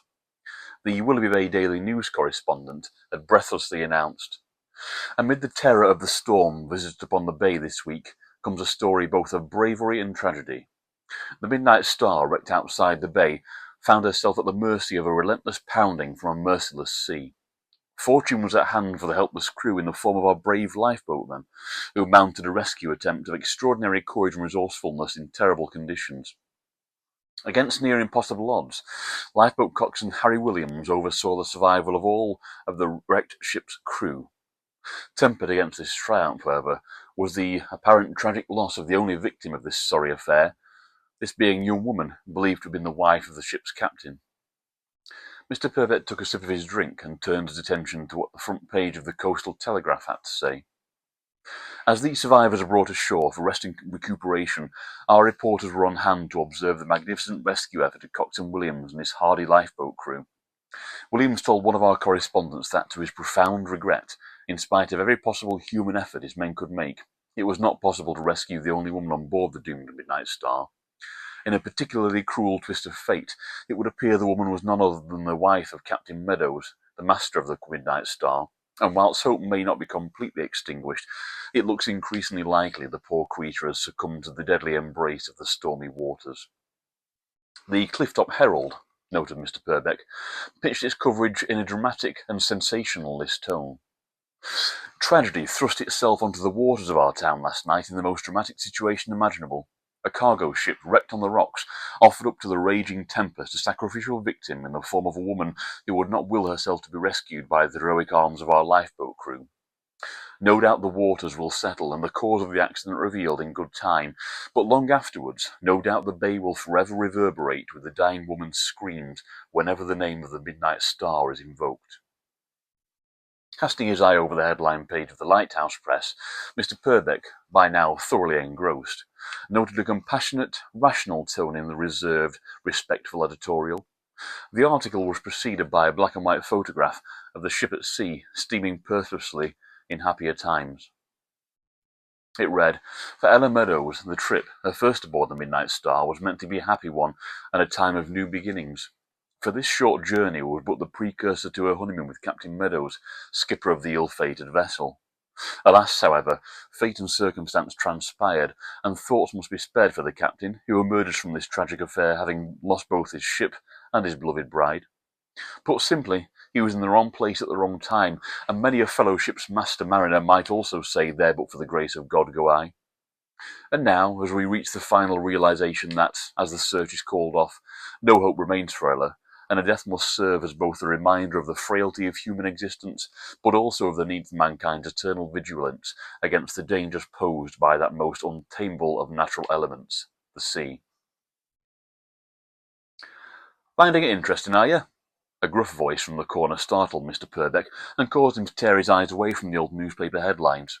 He turned his head and saw an old man in a well-worn sailor's turtleneck sweater sitting in a dark corner against the wood panelling. He had a thick white beard, a weather-lined face, and a pint of ale sitting on the table before him. The old man looked at Mr. Purbeck with a wise, knowing expression, and the smoke from his pipe, clenched in his mouth, curled round his face in a dancing, swirling motion. "I'm sorry?" asked Mr. Purbeck, startled. There was nobody sitting in that corner when he himself had arrived, and the old man seemed unnaturally to have appeared out of nowhere. "The Midnight Star," said the old man, sipping his ale. He smiled again, a smile which seemed to lengthen the lines on his old face, but one which was not without friendliness. "All as catches the attention of outsiders as that sorry saga. Not that there's aught wrong with them, outsiders, I mean. You're not local yourself, are you?" "No," replied Mr. Purbeck. "I'm here on a break. Well, doctor's orders, really." "Been feeling under the weather, have you?" asked the old man. Me too, really. It's with not getting any younger, and all those years at sea catching up with me. This helps, though, he said, indicating his pint of ale, which he drained before setting the glass firmly back down on the table. If you buy me another, I'll happily fill you in. He paused for a moment and looked at Mr Purbeck. Not the kind of things you'll find in them old headlines either, I can tell you. He pushed his glass towards Mr Purbeck with optimism. Mr Purbeck was not used to or in the habit of buying drinks for strangers, especially ones who apparently appear out of nowhere in the corners of dark saloon bars on wet mornings in seaside towns out of season. But in spite of everything, the intrigue of the tale Hannah and Leslie had told him on the train journey the previous night, the unnerving experience of the storm earlier, and the faded newspaper headlines in the pub that seemed to take him backwards in time, he found himself emptying his own glass and gesturing to the waiter over by the bar. The waiter had his back to the two men, as he was still in conversation with the waitress, who caught sight of Mr Purbeck's wave and sent the waiter over. Yes, sir, said the waiter, serving tray in hand. Another port, is it? And one for your new friend, too? Please, replied Mr Purbeck, a port for me and a pint of ale for this gentleman. The waiter brought the drinks over, and the old man beckoned Mr Purbeck closer to him. They were the only two customers in the saloon bar, and they sat conspiratorially in the corner by the fire, which the waiter had stoked until it blazed with a hearty warmth. So, began the old man, when the waiter had gone again, what's your name? You're interested in the wreck of the Midnight Star, are you? Yes, replied Mr Purbeck, surprising himself with his own lack of hesitation. As a matter of fact, I am. Oh, and it's Purbeck, Mr Purbeck. Well then, Mr Purbeck, perhaps you'll be interested to know the coxswain of that lifeboat, Harry Williams, was my father. I'm Ernie Williams. Perhaps you'd also be interested to know that I too was in the lifeboat that night. I was the youngest crewman, and often went out with father on rescue shouts. Ernie's eyes gazed off into the distance, as if he was recalling distant days and nights on stormy seas with his old crewmates. You were there that night? Asked Mr Purbeck, in quiet amazement. That I was, responded the old man eventually. He took a swig of his ale and ruminated. It were as difficult a rescue as I've ever encountered. I've been at sea all my life, Mr Purbeck, right from early days with father in the lifeboat, and right up to this very day with me trawler. I've never seen seas like it either before or since. He shook his head slowly and sadly. Even so, and goodness knows how, we nearly saved the lot of them. Nearly. The captain's wife? Enquired Mr Purbeck. The very one, nodded Ernie, puffing on his pipe. The old man sat back in his chair with a reflective look in his eyes. I can see it as plain as anything, Mr Purbeck, that wild night. Time and again my father and the rest of us implored her to jump. She could have done it, you know, just like all the others had done. Well, they were all seafarers, Mr Purbeck ruminated. I don't know much about the sea, but it was frightening enough just being out on the cliffs in the wind and the rain just now. Hard to imagine, for a landlubber like me, being out there on a sinking ship at the height of a storm in the dead of night. We would have rescued her, Ernie said with sudden strength, thumping his fist on the table and making their glasses quiver. Some people, though, they just won't save themselves.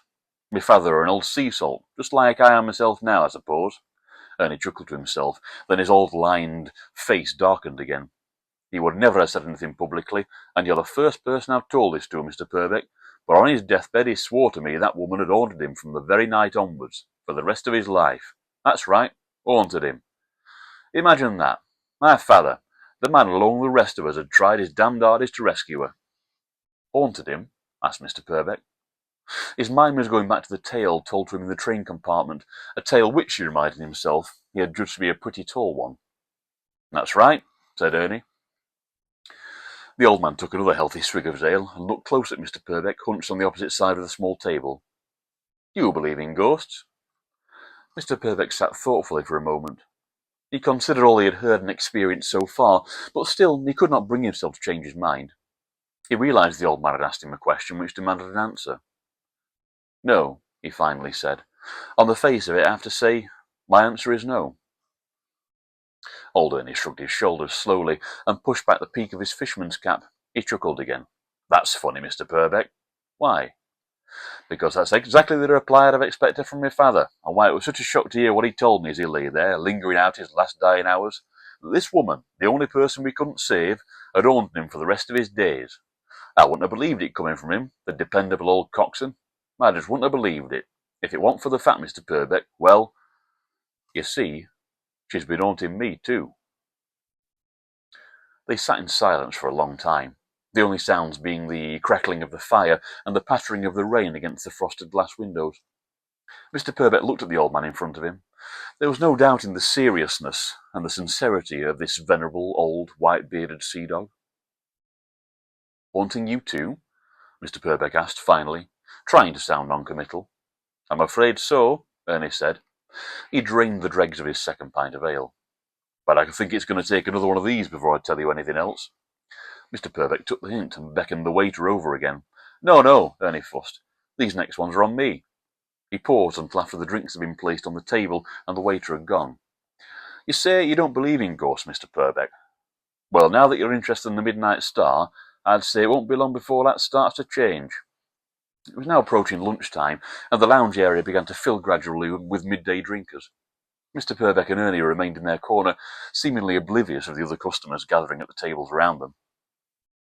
"How do you mean, though?" asked Mr. Purbeck, continuing the conversation. "You mean she's haunting you like—" He tailed off. "Like an actual ghost?" offered Ernie, his eyebrows raised in amusement at Mr. Purbeck's hesitancy.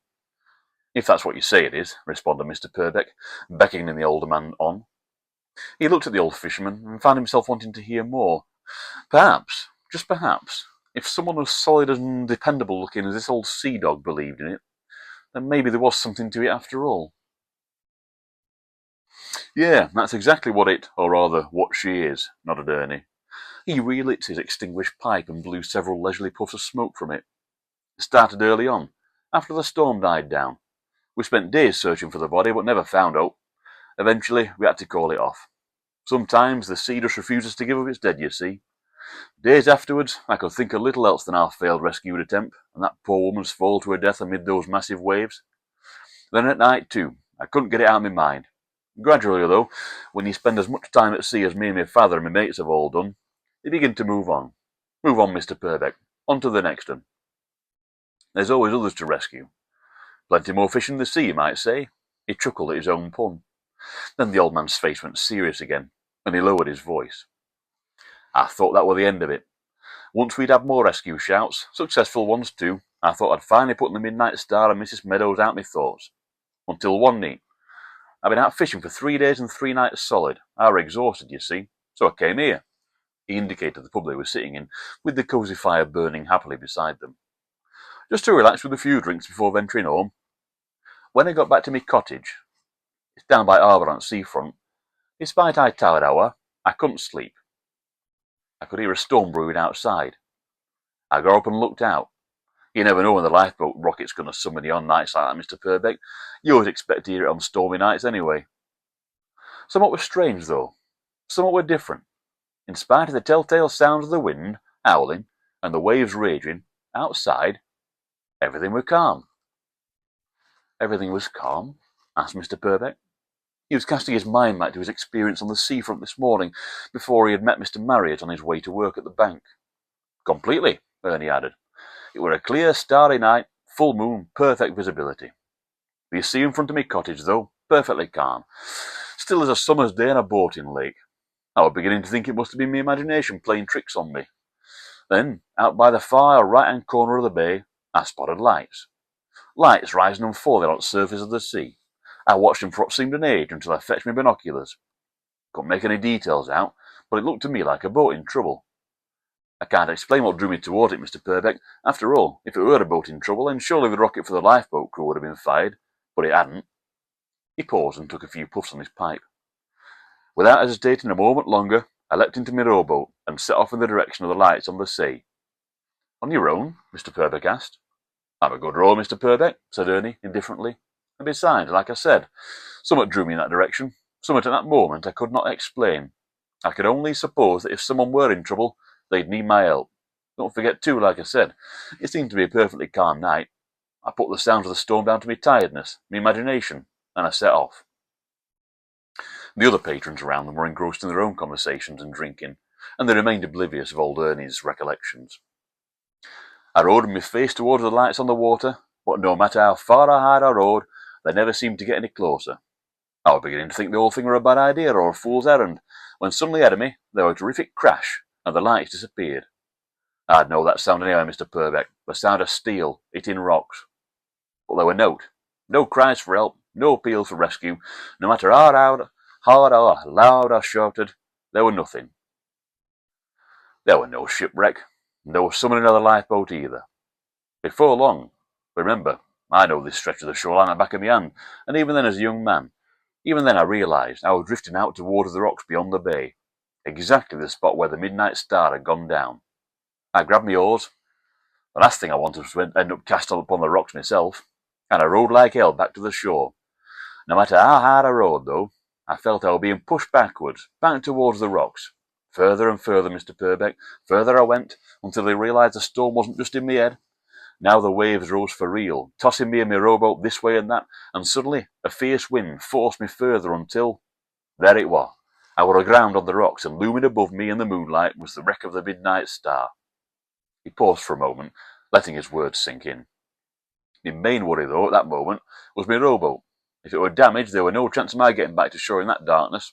Nobody knew I were there. Thankfully, it seemed undamaged.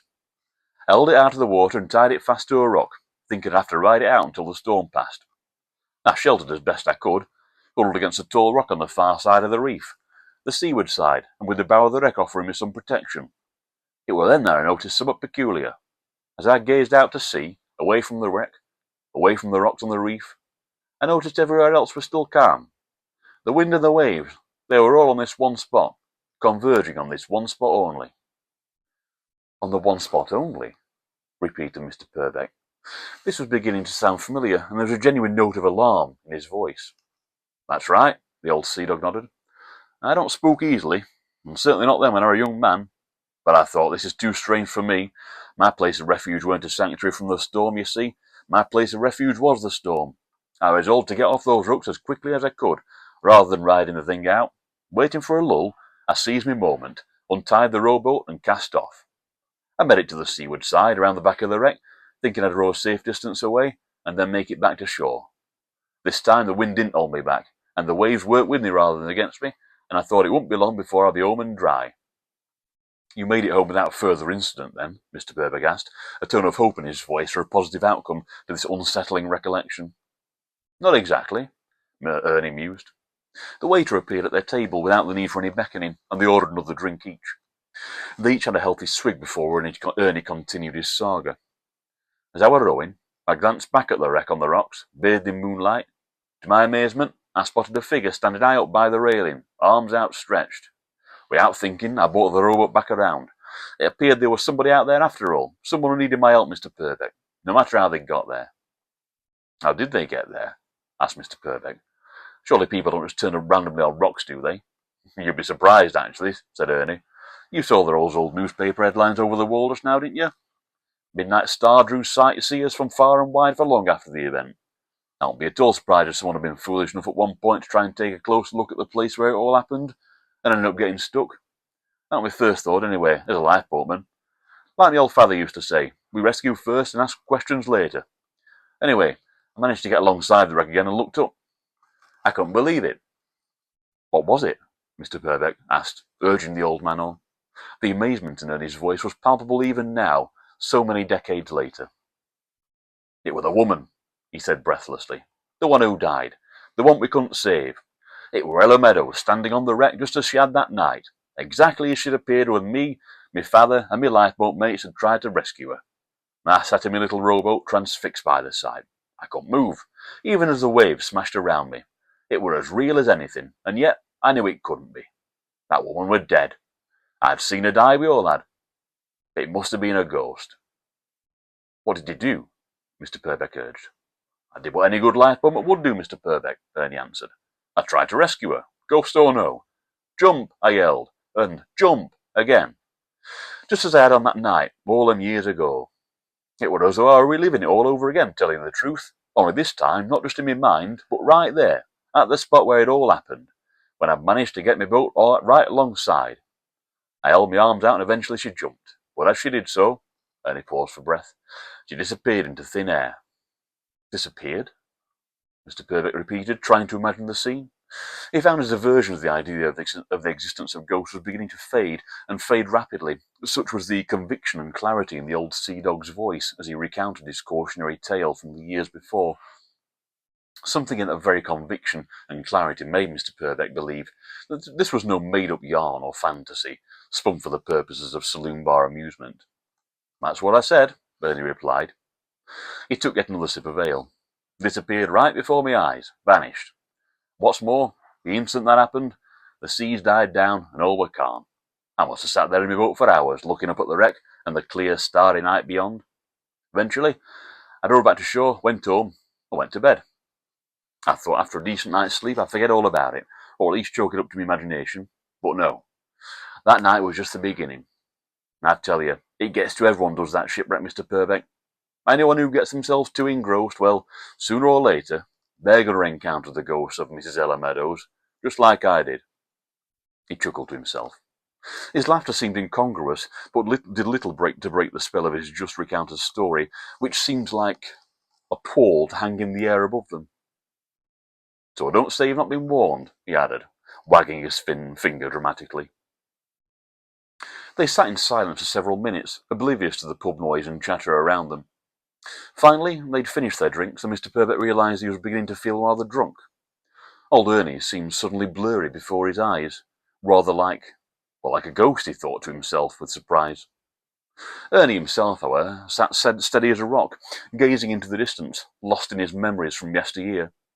He tapped the dead ash from the pipe into an ashtray. A ray of sunlight suddenly filtered through the frosted glass windows, causing the old sea dog to squint, which only served to emphasise his well-lined and aged face. "Hullo," he said through narrowed eyes. "Stop raining. Well, I think I'll be heading home for a nap, Mr. Purbeck. I'm off fishing out on the next tide. Needless to say, there's one particular spot on the coast I steer clear of from these days, and even though the best fishing's always round wreck sites, that's one place I'll always avoid. Anyway, it was good to meet you." He held out a leathery hand and shook Mr. Purbeck's hand with a firm, strong grip. "What'll you be doing there?"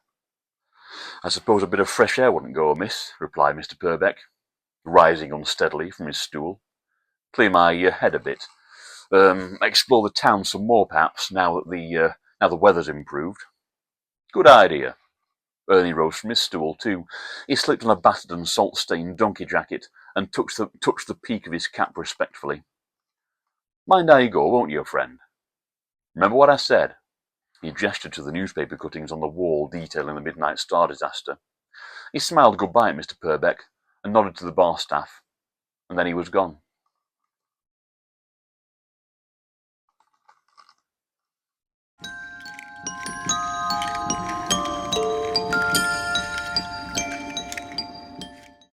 Chapter 7. The Reading Room. A few minutes later, Mr. Purbeck stepped outside. He stood for a moment on the doorstep of the pub and looked up at the sky. The storm had passed, and scattered remnants of cloud were now surrendering to the embraces of a warming afternoon sun. Seagulls whirled and squawked, flying this way and that in a rapidly clearing sky. The air felt clean and fresh, and it served to clear Mr. Purbeck's head, which was swimming in too much port to drink and the fog of tobacco smoke that had filled the small lounge of the pub. He breathed in deeply, savouring the freshness and clarity of the atmosphere, and then, for want of any clearer sense of direction, he set off, slightly unsteadily, down a sloping, narrow road leading to the seafront. There were a couple of nondescript shops crowded against the narrow rutted pavement, and then a larger one, a newsagent's, and on seeing it, Mr. Purbeck impulsively stepped in. He emerged again shortly afterwards, clutching a thin pamphlet entitled "Guidebook and Map to Our Town." He fancied a walk along the harbour, which, consulting his guide, he could see was only a short walk away in the direction in which he was already heading. But he noticed on the map also that close by, on the right-hand side of the road, was the local library and reading room. He walked along, and sure enough there it was, a largish, well-kept three-storey building, lodged in between a Methodist chapel on one side and a haberdashery on the other. Mr. Purbeck entered the library, removed his hat, and, walking through the turnstile, was met by the enveloping warmth and sepulchral silence that's peculiarly unique to these kind of establishments. A middle-aged woman behind the counter eyed him with horn-rimmed glasses as he approached the desk. "Can I help you, sir?" she asked him, obligingly, yet formally. "Yes," he replied. "I'm interested in your local history section." He hesitated, uncertain as to whether he should mention the Midnight Star or Ella Meadows. He decided to keep his inquiry vague. "Can you point me towards your local history section?" The librarian pointed him down a couple of aisles of books, then up a staircase in the corner. Upon climbing the stairs, Mr Purbeck came upon two rooms next to each other. One was marked local history and the other reading room, and both doors were closed. He opened the door to the former, only to be met by complete darkness and a fusty smell of old books and papers which assailed his nostrils. Gropingly, he reached around for a light switch. He found it, and a dull, vague yellowish light flickered grudgingly to life. The room was small and cluttered, with no sense of cataloguing or order. As his hand roamed over shelves piled with nondescript ancient newspapers, pamphlets, and dog-eared flimsy publications by long-forgotten amateur authors of varying levels of ability, Mr Purbeck had the distinct feeling that he was probably the first person to have entered the room in years. He had practically given up on finding anything of relevance to what he was seeking, and his interest began to wane, until suddenly he came across a tattered basket stuffed into a corner and labelled simply "Shipwrecks." This piqued his interest, and spirits renewed somewhat, Mr Purbeck delved his hand into the assorted papers, and flicking through, he came across a large brown envelope, which he sensed contained the prize. He opened the envelope and smiled to himself as his eyes immediately saw references to that fateful night long ago in Willerby Bay. Mr Purbeck emerged from the local history room with a thick envelope under his arm, and he moved next door to the reading room. It was another small, and this time sparsely furnished, space. A single naked light bulb dangled from the ceiling above a well-worn table equipped with two chairs. He dropped the envelope on the table, and sitting down, he emptied the contents and spread them around. Slowly he thumbed through a few local old newspapers, their pages brittle, musty, and yellowing with age. Many of the front pages he recognised, for they were the same headlines that served for decoration on the walls of the Master Mariner pub, where he had sequestered himself against the rain earlier. There were a few cuttings from the national newspapers too.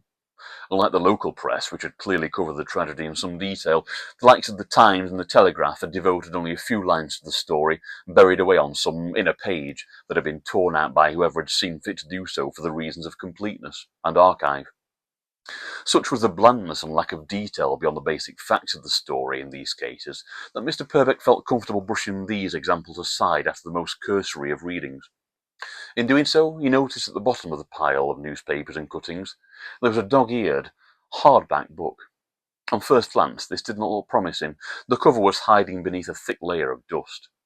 This he blew at and brushed away until the title revealed itself. He smiled to himself as he read it.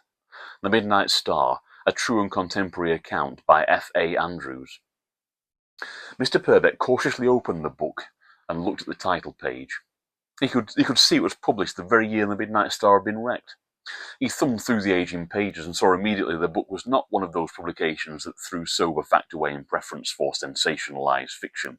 Rather, it was a detailed and copiously illustrated tome, which did not surprise him once he had read the author's brief biography on the inner front page. Mr F.A. Andrews had been, it read, a master mariner himself, with decades of experience commanding ships at sea.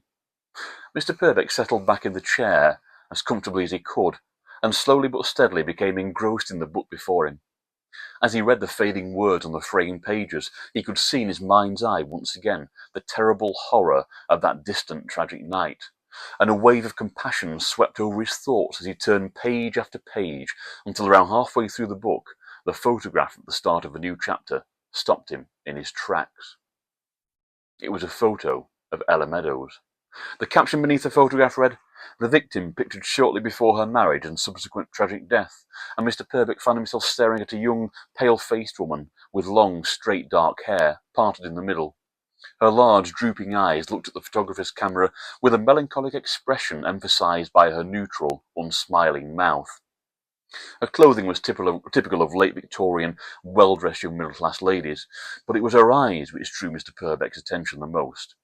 Staring at the old black-and-white portrait in the book before him, he had the uncanny feeling that he was staring into her soul.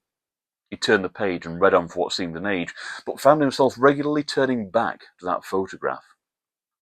He was so absorbed in the book that he lost all track of time, until eventually a light and polite knock on the door of the reading room shook him from his thoughts.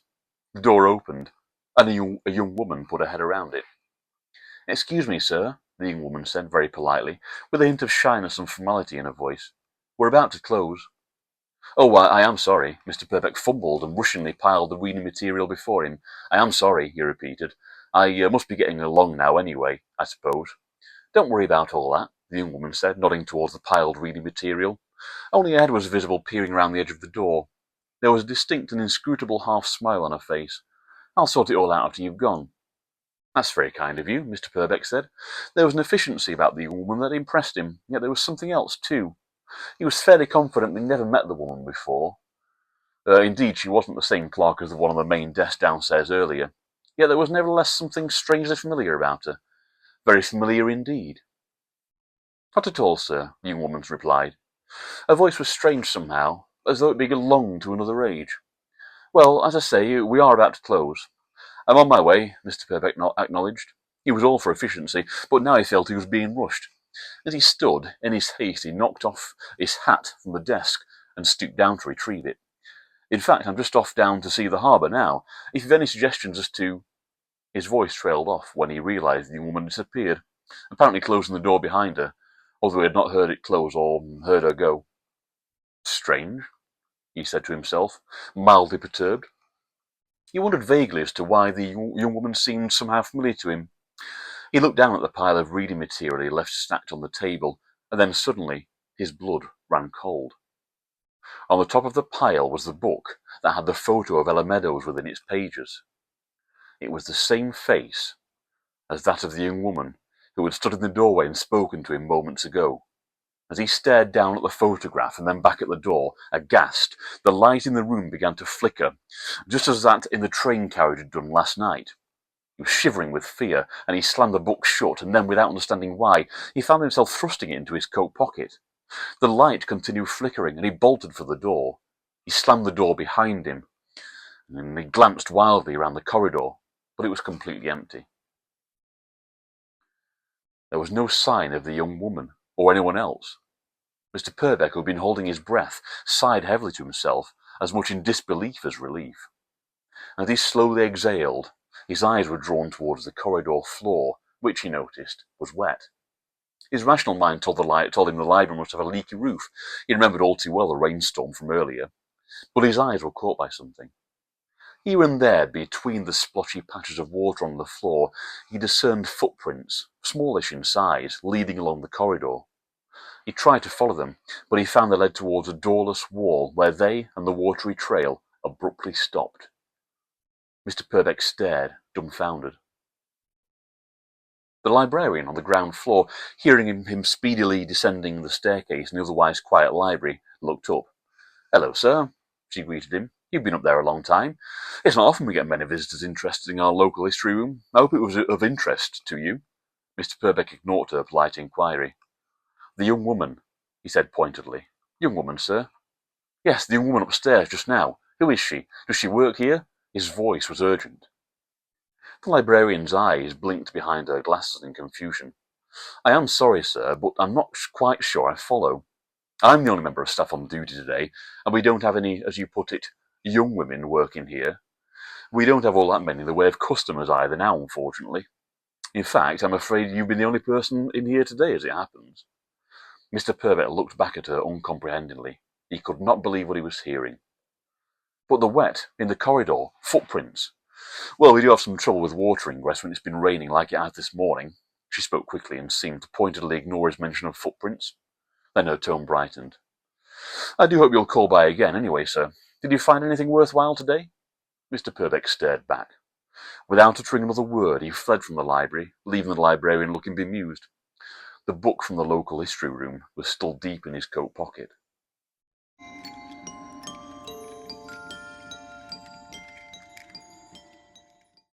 The alleyway. He made his way at an ever-quickening pace down the road, which narrowed to a tight, steep, long alleyway.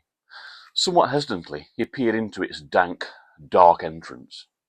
The end of the alleyway was not even visible, and anything beyond the first few yards of it was shrouded in darkness. But consulting his map, Mr. Purbeck could see this was the quickest way down to the harbour, so he stepped in.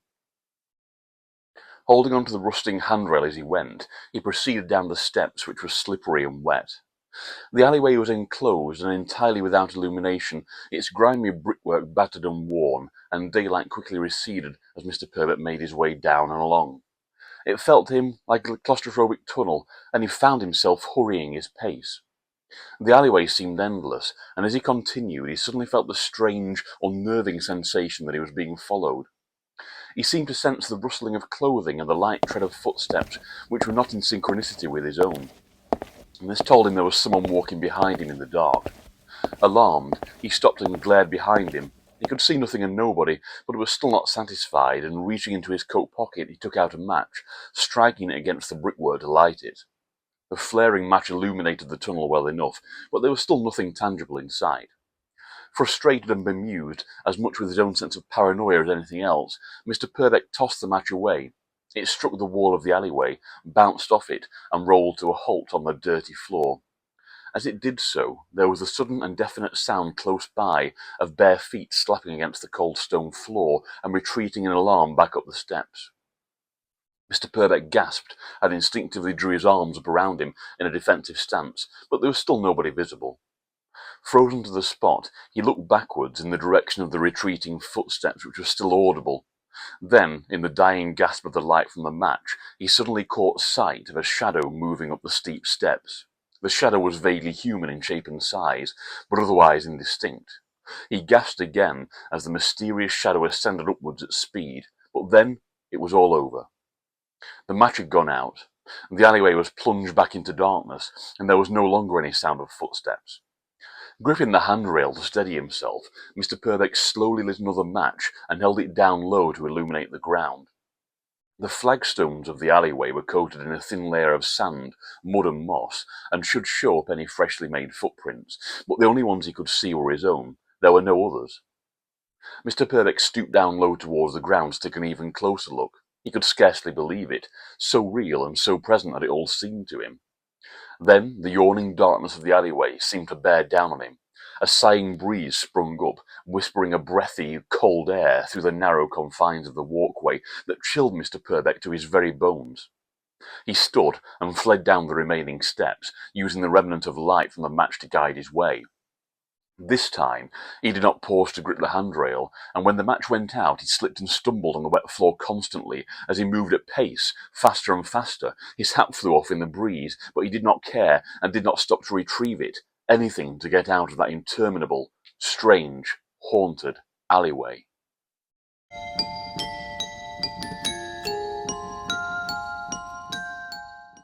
Finally, he emerged breathlessly into broad daylight. The cloudless sky was a bright blue, and the autumnal afternoon sunshine bathed him in a comforting embrace. He blinked and squinted as the welcome sunlight dazzled his eyes. There was a wooden bench nearby, and Mr. Purbeck gratefully collapsed onto it, exhausted. Before him was the harbour, with a haphazard cavalcade of moored fishing boats and yachts and tugs. Passers-by glanced concernedly at the dazed, middle-aged man whose face registered alarm and terror for no apparent reason, but continued on their way without saying a word. He sat there in a catatonic state, occasionally glancing back at the alleyway for fear of whatever he had encountered coming back for him. Suddenly, a female voice spoke to him. "Hello, Mr. Purbeck. It looks like you've seen a ghost." He spun back round in surprise, only to see it was Hannah, Mr. Marriott's friend, standing before him. She smiled at him good-naturedly in such a way as to make his troubled mind immediately feel at ease. A small, pointy-eared brown mongrel dog was panting enthusiastically by her feet, and it sprang forward to lick Mr. Purbeck's hand. The friendliness of the little creature only served to calm him further. "Hello, little friend," he chuckled at the little dog, forgetting his terror for a moment. "What's your name?" "Her name is Vixen," said Hannah, who turned her attention to the dog. "Leave the man alone a moment, will you?" The dog retreated reluctantly to her owner's side. A gentle breeze from the harbour flapped Hannah's skirt on and off Vixen's face, causing the stationary dog to blink and snort in confusion. "Sorry about that, Mr. Purbeck. She thinks everyone is a friend." "That's all right. Hannah, isn't it? Sorry, what did you say just then?" "I said," Hannah repeated slowly, sitting down beside him on the bench, "that it looks like you've seen a ghost." "That's just the thing." Mr. Purbeck began trembling again. Cold terror crept back into his face. "I think I have." "How do you mean?" asked Hannah, when the trembling Mr. Purbeck had got his breath back. "Just then, in the alleyway," he said shakily, something was following me. There were footsteps, but nobody there, and before that in the library, I saw her. She's following me." Who? Mr. Purbeck couldn't bring himself to say the name of Ella Meadows out loud, so he took out the book from his coat pocket and, opening it, showed Hannah the photograph of the dead woman. "Oh," exclaimed Hannah, "I didn't realise it had such an effect on you." "How do you mean?" Mr. Purbeck asked, confused. "In the train we told you the ghost story," Hannah reminded him. "Of course not everybody believes it. The wreck was real enough, but the other things, not everyone can understand." She paused a moment, then lowered her voice. "Plenty of people are sceptical about that kind of thing, Mr. Purbeck. No offence, you appreciate, but even as we were telling you the tale, I'd marked you as a classic sceptic." She smiled. "Clearly, though, it must have in fact stirred your imagination." Mr. Purbeck sat for a long time looking vacantly at the harbour. And then he looked down at the face in the book, which was still open in his lap, and back up at Hannah. Finally he spoke. "All my life, up until today," he spoke slowly, carefully measuring his words, "I've never believed in anything other than that which I can clearly, properly define. Commuting, work, that's been my life. Something tangible, definite, reliable, steadfast and unchanging day by day. But this is different. Nothing has interested me like this before. You were right to think of me as a skeptic. Up until now, that's exactly how I would have described myself. But seeing the shipwreck for real, that was one thing. The woman in the library, and whatever it was in the alleyway back there, that was quite another." He paused and sighed. "I'm not a religious man. I don't want to believe in anything. But still, if it wasn't a ghost, what else could it have been? I can't think of any other explanation, Anna. Unless my doctor advised me I've been under great strain. That's why I'm here on this break, you see. Perhaps I really am losing my mind." He sighed again and looked back towards the harbour in resignation.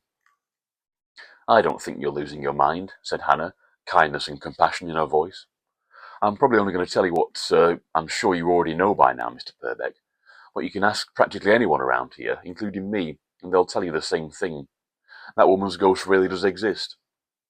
"You're not just saying that to appease me, are you?" asked Mr. Purbeck, eyes narrowed, and paranoia brewing once again in his head. "It's the truth," Hannah acknowledged. A ruffling breeze had sprung up in the harbour, and she straightened her skirt. Suddenly Mr. Purbeck felt a tap on his shoulder. He jumped, startled. "Yours, I believe, Mr. P?" a voice said. Mr. Purbeck turned around to see Leslie Marriott holding out a hat. It was Mr. Purbeck's, who had quite forgotten that he had lost it in his panicked flight in the alleyway. Wordlessly he took it back from Leslie's hands. Leslie, meanwhile, was playfully prodding his umbrella towards Vixen, who, taking the bait, snapped at it eagerly. Then he sat down next to Hannah. "Don't startle the man, Leslie," said Hannah reproachfully. "He's had a bit of a shock. A bit of a fright, actually." "Really?" Leslie looked over at Mr. Purbeck. "Our cliff-top excursion hasn't gotten to you, has it? I must admit, the weather was a bit frightful, though, wasn't it?" "Not that," replied Mr. Purbeck guardedly. "It's the woman." "The woman, Mr. P?" asked Leslie, confused. He had pegged Mr. Purbeck, accurately, as a lifelong bachelor. "The woman!" exclaimed Mr. Purbeck suddenly and forcefully, sitting bolt upright on the bench. "The woman from the shipwreck." He waved the book in their faces, still open at the page showing the black and white portrait of Ella Meadows. Leslie stopped prodding his umbrella at the playful dog and looked wordlessly at Mr. Purbeck, and then at Hannah for a long moment, and then back at Mr. Purbeck. "So," he said, slowly, and with a hint of satisfaction in his voice, "it seems like you're a believer after all, then." After a while, they all stood up to leave. Mr. Purbeck caught sight of a memorial plaque fixed to the backrest of the bench. With idle curiosity, he stooped to read it. It was dedicated to no other than F.A. Andrews, master mariner, author, and local historian. As he stood back upright, the book in Mr. Purbeck's hands suddenly felt as heavy as lead.